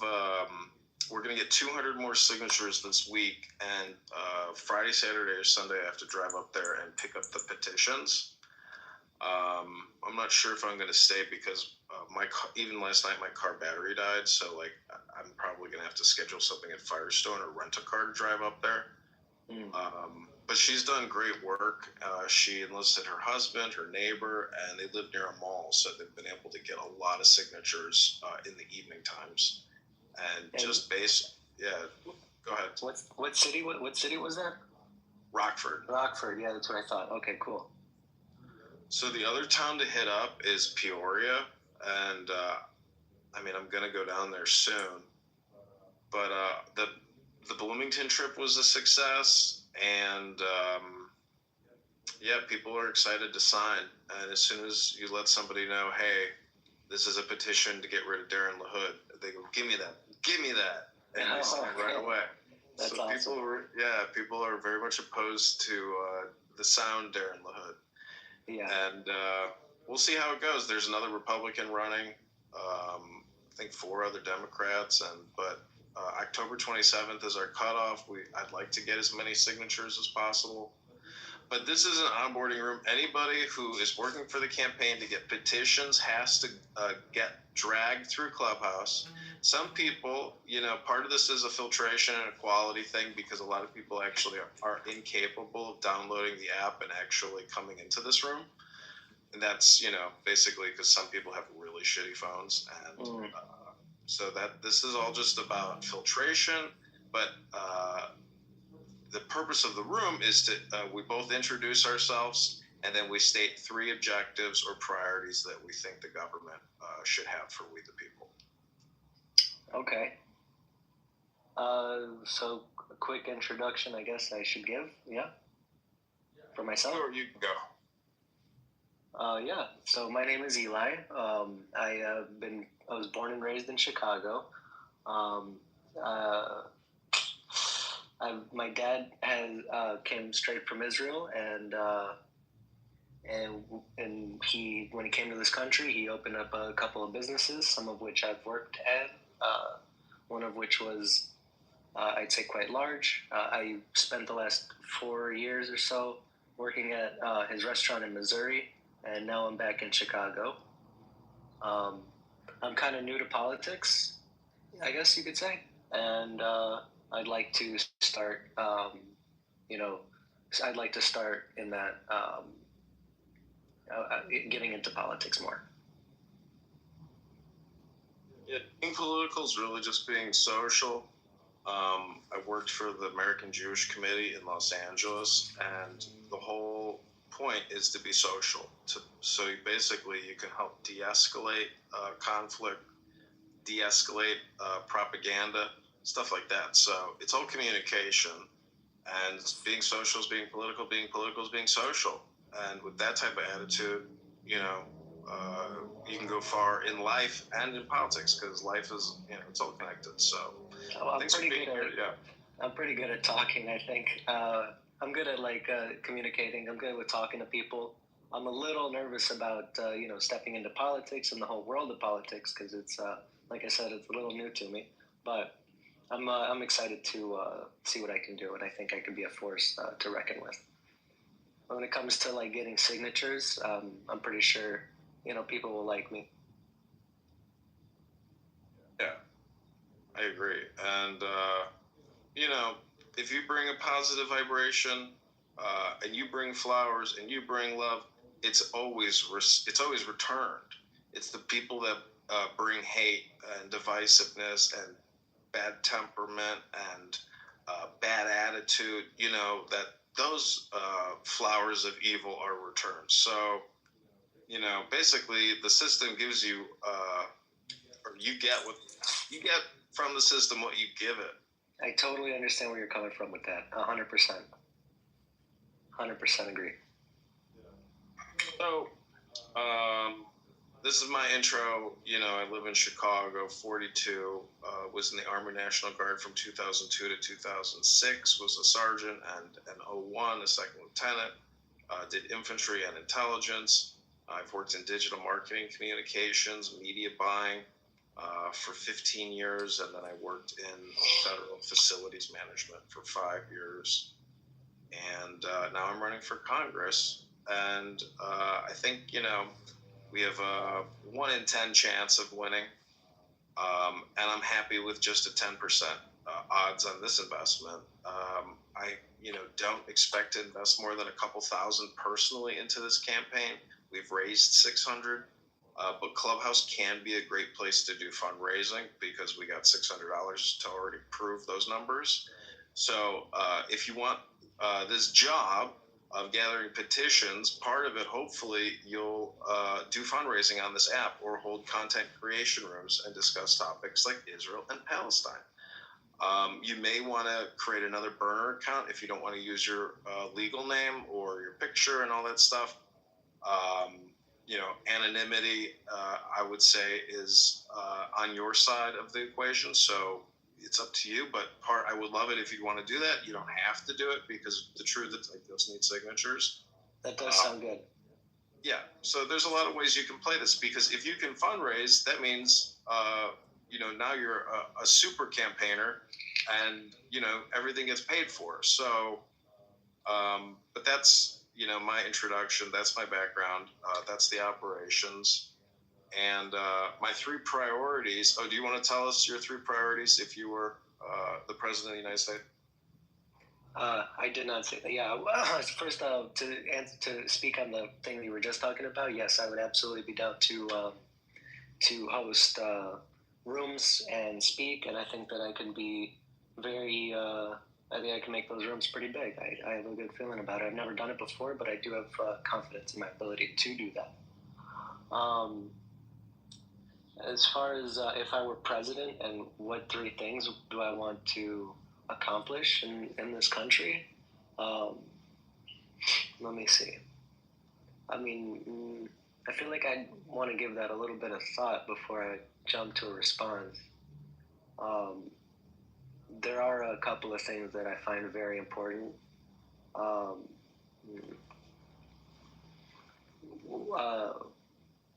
Let me hear yours, and then maybe I can.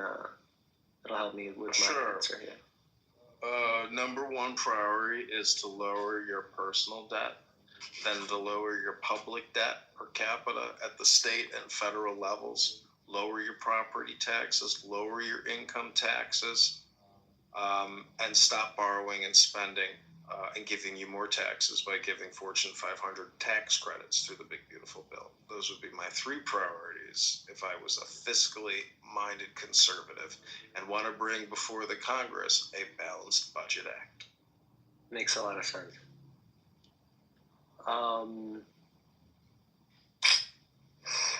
Yeah, I'm trying to come up with 3 things that if I were president, what would I want to do?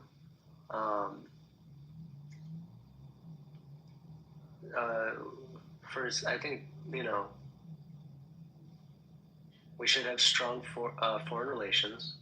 I think that In the previous 4 years, before we had the current president, we had some pretty not so good foreign relations. I was not impressed. And I do think that directly impacts our country, how we are, you know what I mean?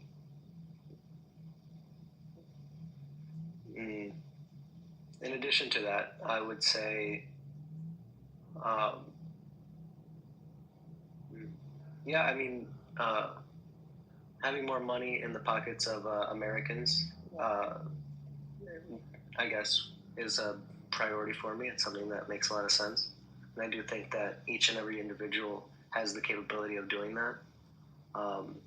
In Chicago, for sure, we have a problem with homelessness that's, I'd say, kind of problematic. I'd like to see the streets of Chicago cleaned up, less violence that we have constantly. And I guess those are my 3 things. Foreign relations. Yeah, that sounds good. Foreign relations, economy, and homelessness. Basically. In terms of priorities, what's the number 1 priority? Homelessness, economy, or foreign relation?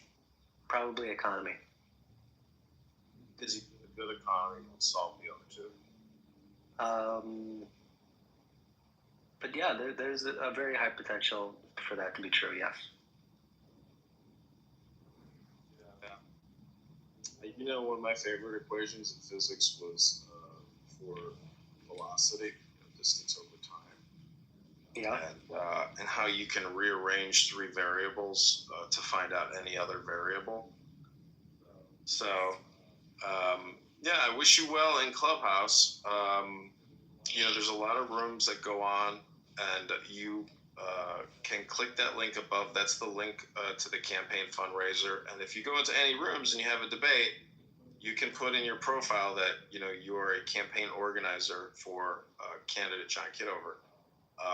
You know, your word-to-word or ear-to-ear marketing on this app can raise hundreds of dollars, but you have to give calls to action and say, hey, take your finger, click that link above.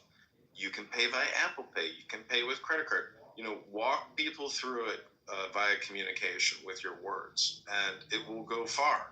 And you can experiment with that and have fun with that. And every dollar you raise, you're going to spend out in the field getting signatures if you're available and when you want to do it. You know, I'm trying to get Zach Ruda out here from Portland, Maine, and he's doing that, and he's fundraising on this app. So he's trying to get out here so we can get a rental car and a hotel to go to Rockford in October. But this app, you know, it can be great for fundraising, and there's a lot of rooms out there, and you can create your own rooms, and I will come to your rooms. Just text me a link to your room and create a room title, you know, the ultimate Israel-Palestine debate part 2, things like that. Yes. Come up with creative titles, use news, things in the news, talk about how the Gaza's internet is down, how the Gaza has no cell phones anymore, you know, yes. Be relevant, be news, basically be a journalist and be a campaign organizer and fundraiser. Yes. I think that sounds like a fun venture for me. Yeah, run with it. My favorite movie is Excalibur, you know. He says, I give you the right to bear arms and dispense justice. Rise, King Arthur! You know, like, go out, be a social audio knight in shining armor and, you know, have fun in the campaign to elect candidate John Kitover to the 16th district. This is your official onboarding. Awesome. That sounds awesome. That sounds awesome. Okay, cool. Yeah, invite your friend too. I think I met him at that event at yes. Playbook. Yeah. Yeah. That's he's got his own business going on, and I don't think he's very tech savvy like I am. He doesn't really he might be using Snapchat once in a while. Well, invite him on Clubhouse. Come invite him to one of your rooms. When you create a room, just text him the link and say, hey, I'm hosting this room for that guy at that event we met. Yeah, that's a great idea. Okie dokie. Well, any other comments, questions, ideas, or opinions? Yeah, just so going forward, what do you expect out of me aside from me hosting Clubhouse rooms and bringing people to the website that you linked? You have a car, right? I do. I have a pickup truck with one extra seat. Yeah, I mean, you can go to Rockford anytime you want. The problem is, like, paying for your hotel room for one night would be possible. You just pick a weekend you want to go. I can pay for your gas, I can pay for your hotel, and I can pay for one meal. And the goal would be to get 100 signatures a day. It's a lot of work, and you'd have to find an event. We'd have to really coordinate it. But you can bring a battle buddy with you if you want. It does sound nice. You buy me a hotel, but I also don't mind necessarily like sleeping in my car as long as if I was by myself, it's possible I can spend one night in my car. It's not a big deal. Oh no, don't worry about it. The campaign has enough money to pay for a hotel for one night, so Okay. Yeah, but it wouldn't be the greatest hotel in town, but it'll be a clean room and a good hotel at least. So. Okay. Yeah, but if you went for one night or 2 nights, like let's say, we'd have to look at the calendar because I took a screenshot. There's a Rockford website with all the major events in the months of September and October. Okay. So let me text you that link, and then you'll look at your schedule and we'll figure out which event would be the best signature gathering events to go to. Yeah, I'll carve out some time for it. That sounds like a fun thing to do. I love Rockford anyway. It's a beautiful area. Yeah, 2 hours away. It's I think Rockford is how we get on the ballot because Peoria and Bloomington are much further drives, and Rockford is the #1 town. And I bet you, I don't know what the favorability ratings are, but I bet you he has a much higher favorability rating in Peoria than he does in Rockford. So Rockford is a way to possibly win this. You're saying he's more favorable in Rockford? No, less. Okay. He's probably hated in the north and loved in the south because he gives the farmers, fucking hundreds of billions in soybean tax credits and everything else. Like, I see. He's juiced in probably in southern Illinois, but not people in the north probably dislike him, and he doesn't represent them in the way that he represents people in the south. So there's this natural division. Which this is all hypothetical. I don't know if this is true, but it's a story, so I'm going with it. It sounds good. It sounds good. Yeah, North versus South. It's like a civil war. I mean, see, this is the type of news headlines I want to create. And you can also create stuff on X for the campaign. So I definitely need social media content people out there tagging me, creating content, posting news, and then going through Darren LaHood's X account. Go look at his replies. Comment on his post and say, I think candidate Congressman John Kitover is a much better option for the voters of the 16th district. Like, nobody's doing that kind of campaigning for me. So if you want to be that pen warrior, that's really what I need is a pen warrior. And whether it's petitions on the paper or creating controversial content and attack ads on the internet, stirring the pot. Yeah, I have no problem stirring the pot because we are in a true fiscal crisis and they're not going to turn back. They're just going to keep borrowing and spending. So I think we have no choice but to stir the pot. So if you can stir the pot, you'll be a much more effective political organizer and campaign organizer for this campaign.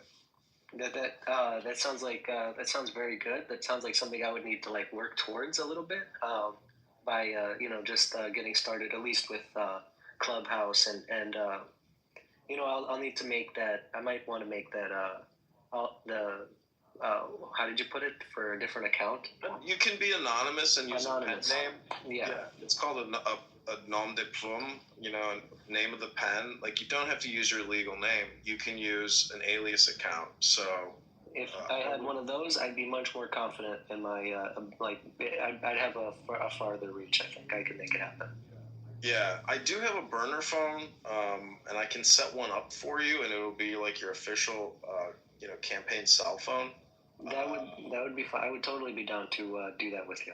That sounds like a preferred method for me. Okay, well then, before you go to Rockford, I'll have the phone set up for you, and you can create content when you get to Rockford. That sounds awesome. Yeah. Okay, let's do that. All right, well, let me text you the Rockford calendar, and that will be our next steps. Okay. I'm looking forward to going down to Rockford and collecting over 100 signatures and so forth.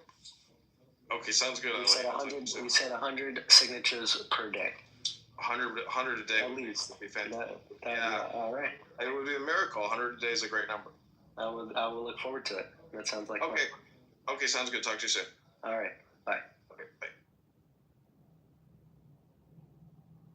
Just knew they was about to get paid, and I had to break it to them, man. That's a scam. What?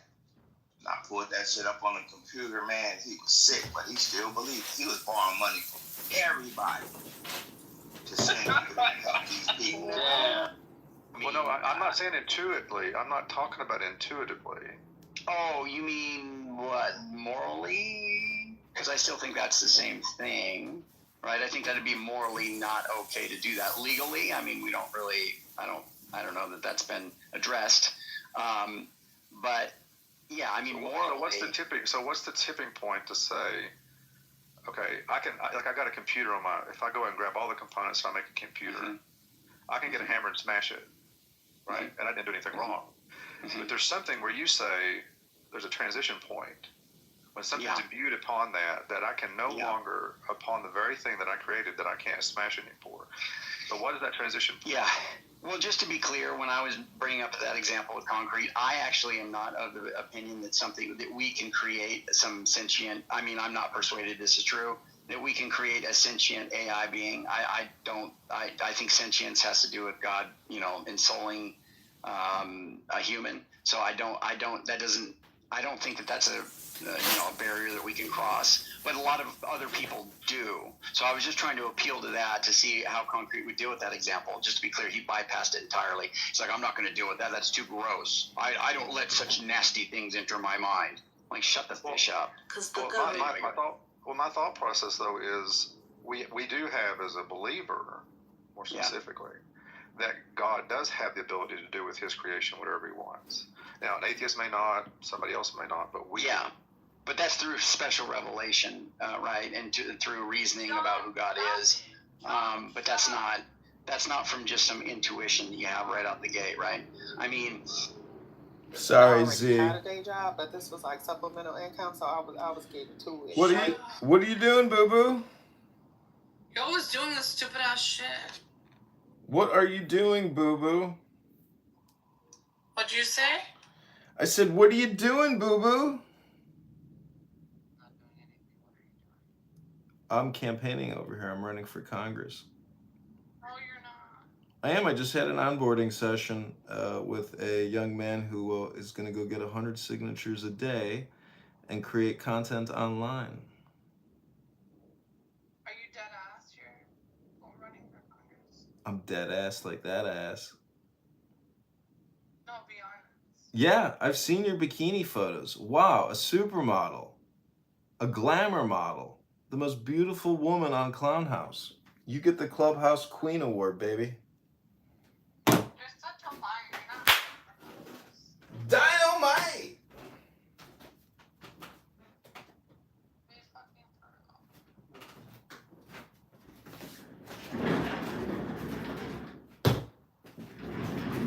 So, are you running as a Republican or a Democrat? Republican.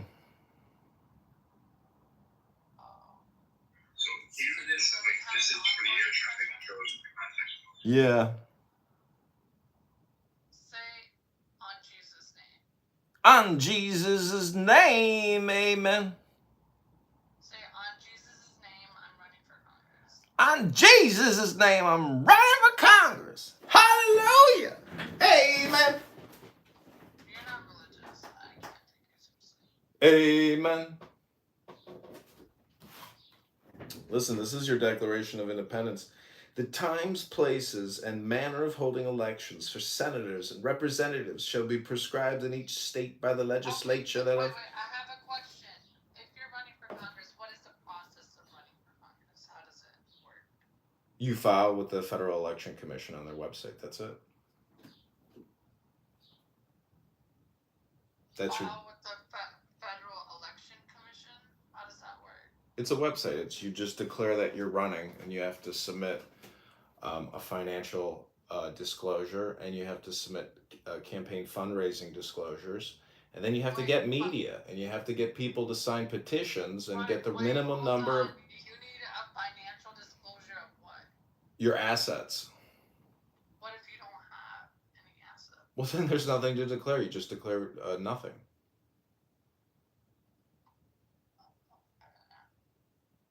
Yeah, anybody can run, and there's no filing fee in my state. Some states have filing fees. But what you have to do is you have to get petition signatures, and whether it's 500, 1,000, or 5,000. And so my number is about 700, and I have to get 700 confirmed signatures by October 27th and turn that into the Illinois Election Commission.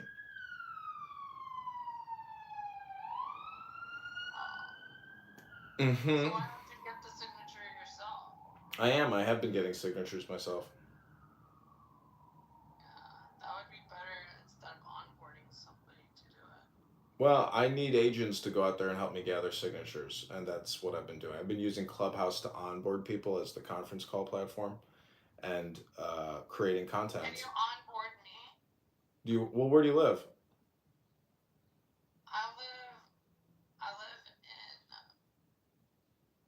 I don't live in Chicago.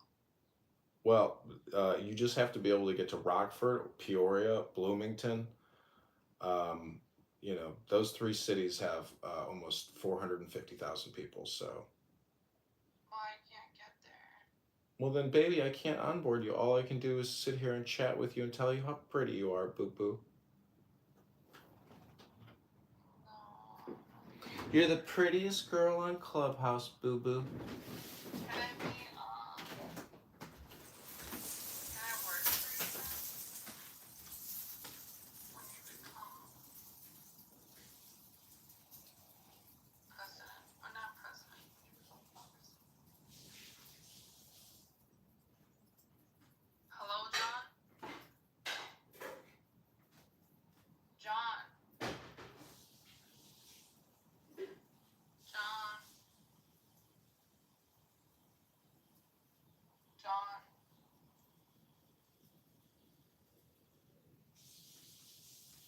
Hello?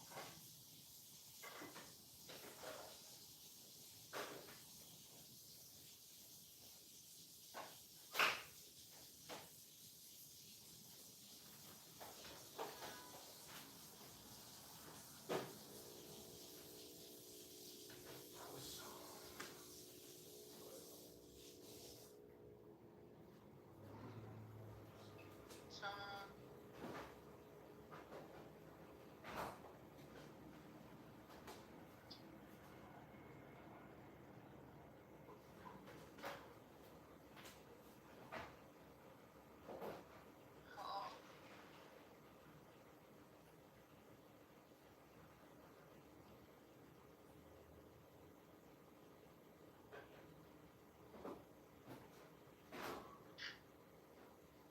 Hello? Hello?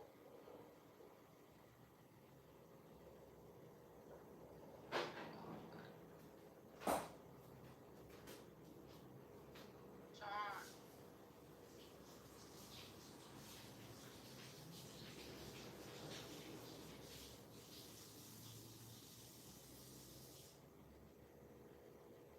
John?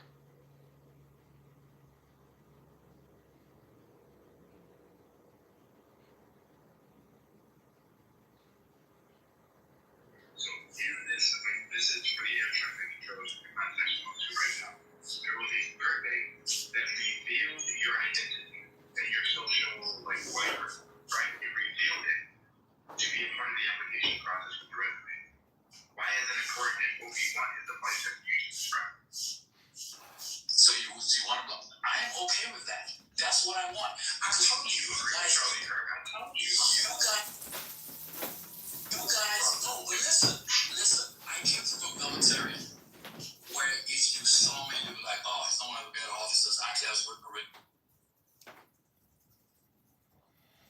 with.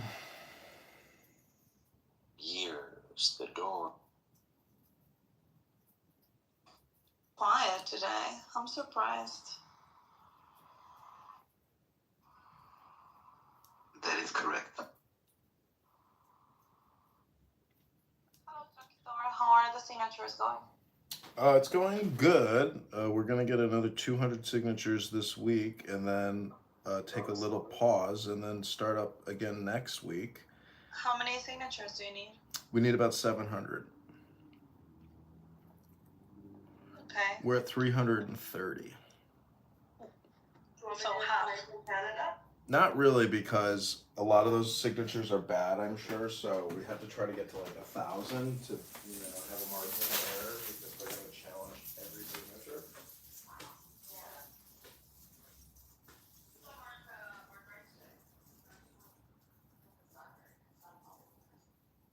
No, I only know them. I know Max through a conservative club here in Chicago, set up by another Jew who's far more intelligent than any of us. His name is Zach Shapiro, and he's a very successful young man at Morningstar. And that's how I know Max and Mark. And Max had run for Congress, and I wouldn't really call him a help, and I certainly wouldn't really call him, a campaign manager. He runs a website called Illinois Record. He's a journalist. So, recently I was on NPR. You can see my PTR here. I'll put the link in the chat. But he did point out that the journalist that did the audio overlay on this NPR interview, she really dislikes Darren LaHood, who I'm running against. So they gave me publicity as a Republican candidate because they hate Darren LaHood that much. That's what's up. They're a bunch of Democrats. Well, I'm not running in Chicago. I'm running in the north and south of Illinois, from Rockford to Peoria. So this is the center core of America. We're talking about areas that are not as luxurious as Chicago. And it's the Midwest. It's the core of America. It's farmers. It's small towns with 5,000 people in it, with an old antique, 1860 town. There's 50 of them. So it's the core of Illinois. And I will tell you, poverty is everywhere. And everybody is claiming that the rent is too high. And you know what? The rent is too high. Well, why? It's the economy, stupid!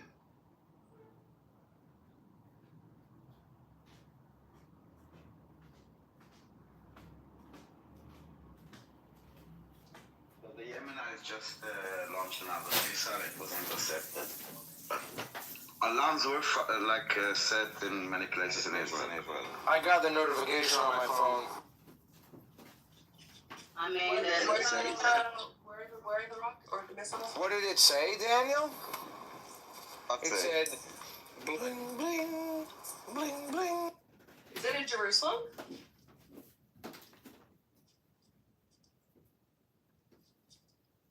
What? Is it in Jerusalem? Are there sirens? No. It's intercepted, but earlier there was a drone that actually did hit outside of a hotel in Eilat. Right. Oh. And in the morning, there was an aid worker that murdered 2 Israelis in a aid corridor. What? In Gaza? No, it's an aid corridor from Jordan. It was basically. Did they kill them? They murdered them? yeah, dead. He murdered 2. And a Jordanian went into an aid corridor to kill 2 people. Wasn't it? They opened up the doors to let them go. He came in from Jordan. He was hired by the Jordanian army, military, and he came in with a truck from Jordan to Israel to go to Gaza. And in the checkpoint, he basically stabbed and shot 2 people. Well, that's the end of that checkpoint. Yeah, now it's closed. Yes. They'll complain. Yeah. They will basically start the story from Israel decided to close the checkpoint in Jordan. Like Israel launched an offensive on 8th of October 2023. Because of 2 injuries. They never help themselves. It's so insane how they never help themselves. They always do the wrong thing. They always make it worse. Oh my God. And that's an aid worker, the aid workers, Israel. Who are they working for? What NGO? I don't know. I don't know, actually. Mm-hmm. No, this one was working for the Jordanian army. It was hired by the Jordanian army, but I don't know if it's via like a third-party NGO or not. And basically, They killed him, right? Or no? Yes, Israel took him down. And Israel kind of lacks the security measures in Jordan to kind of pass it to the Jordanian army, like trusting them. But now I guess that is also over. Yeah, everything is so. The King Abdullah say? Abdullah. Has he put out a statement? Have they said anything? I don't know if they have a statement, but they need to do like an inquiry and submit their results to us. But I don't know how, But until then, like it's gonna be closed. Yeah, no shit. As it should be. And then after they will submit the inquiry, Israel will decide how to, like, what measures they would want to apply to kind of make it safe. It's not the first time that it's happening. It happened This is not the first time that aid workers have attacked? Yeah, in the crossing in Jordan. It already happened. Don't remember, like, I think a year ago that... Actually, I remember the riots or something like this. No, he came in and also started firing at people. He killed like 3 or 2 Israeli, again, employees that they work for, like aid distribution and drivers and stuff like this, not like military target. Those that actually are in charge of, like, it's so stupid. Like, those are the people that are actually in charge of providing, like, the humanitarian corridor to Gaza and providing them with aid. And this is the people that you're killing. Like, it's so, everything is so twisted and, like, no one cares. It's so insane. And it's like, as soon as they hear, they'll go straight, it's Israel's fault. Like, no, even if it's not, but Israel also kills. But yeah. There's nothing you can do to satisfy them. No, I'm not trying. Yeah. Fuck them. Yeah. Some of them literally, because some of them, like, maybe this will help them. If they will actually get, like... I don't think so. Some... Not much faith for that society. Oh, speaking of... Oh, the naked guy. This is for you. Oh, no, I don't want this. Return it. No, thank you. Mazel tov, my niggas. L'chaim. My name is Slim Shady. My name is Slim. What the hell's that picture? What in the messed up shit is going on here? Hold on, why do you have hot sauce in your bathroom? Like, everything else makes sense. It's barbecue. Yeah, but why? Don't you have, like, enough bottles? No, that's my soap. Hey, you barbecue your pee-pee. Makes sense. Mazel tov. Daniel, did you see the AI I made of you and Issa? No. Well. I'll send it to you. It's good. It's you, Nomo, and... Look at Billy Joel's face. It looks like... Billy Joel. It looks like it took a piece of the AI from when I made you and Issa. How long do you want to be a rabbi? Start now and I will tell you.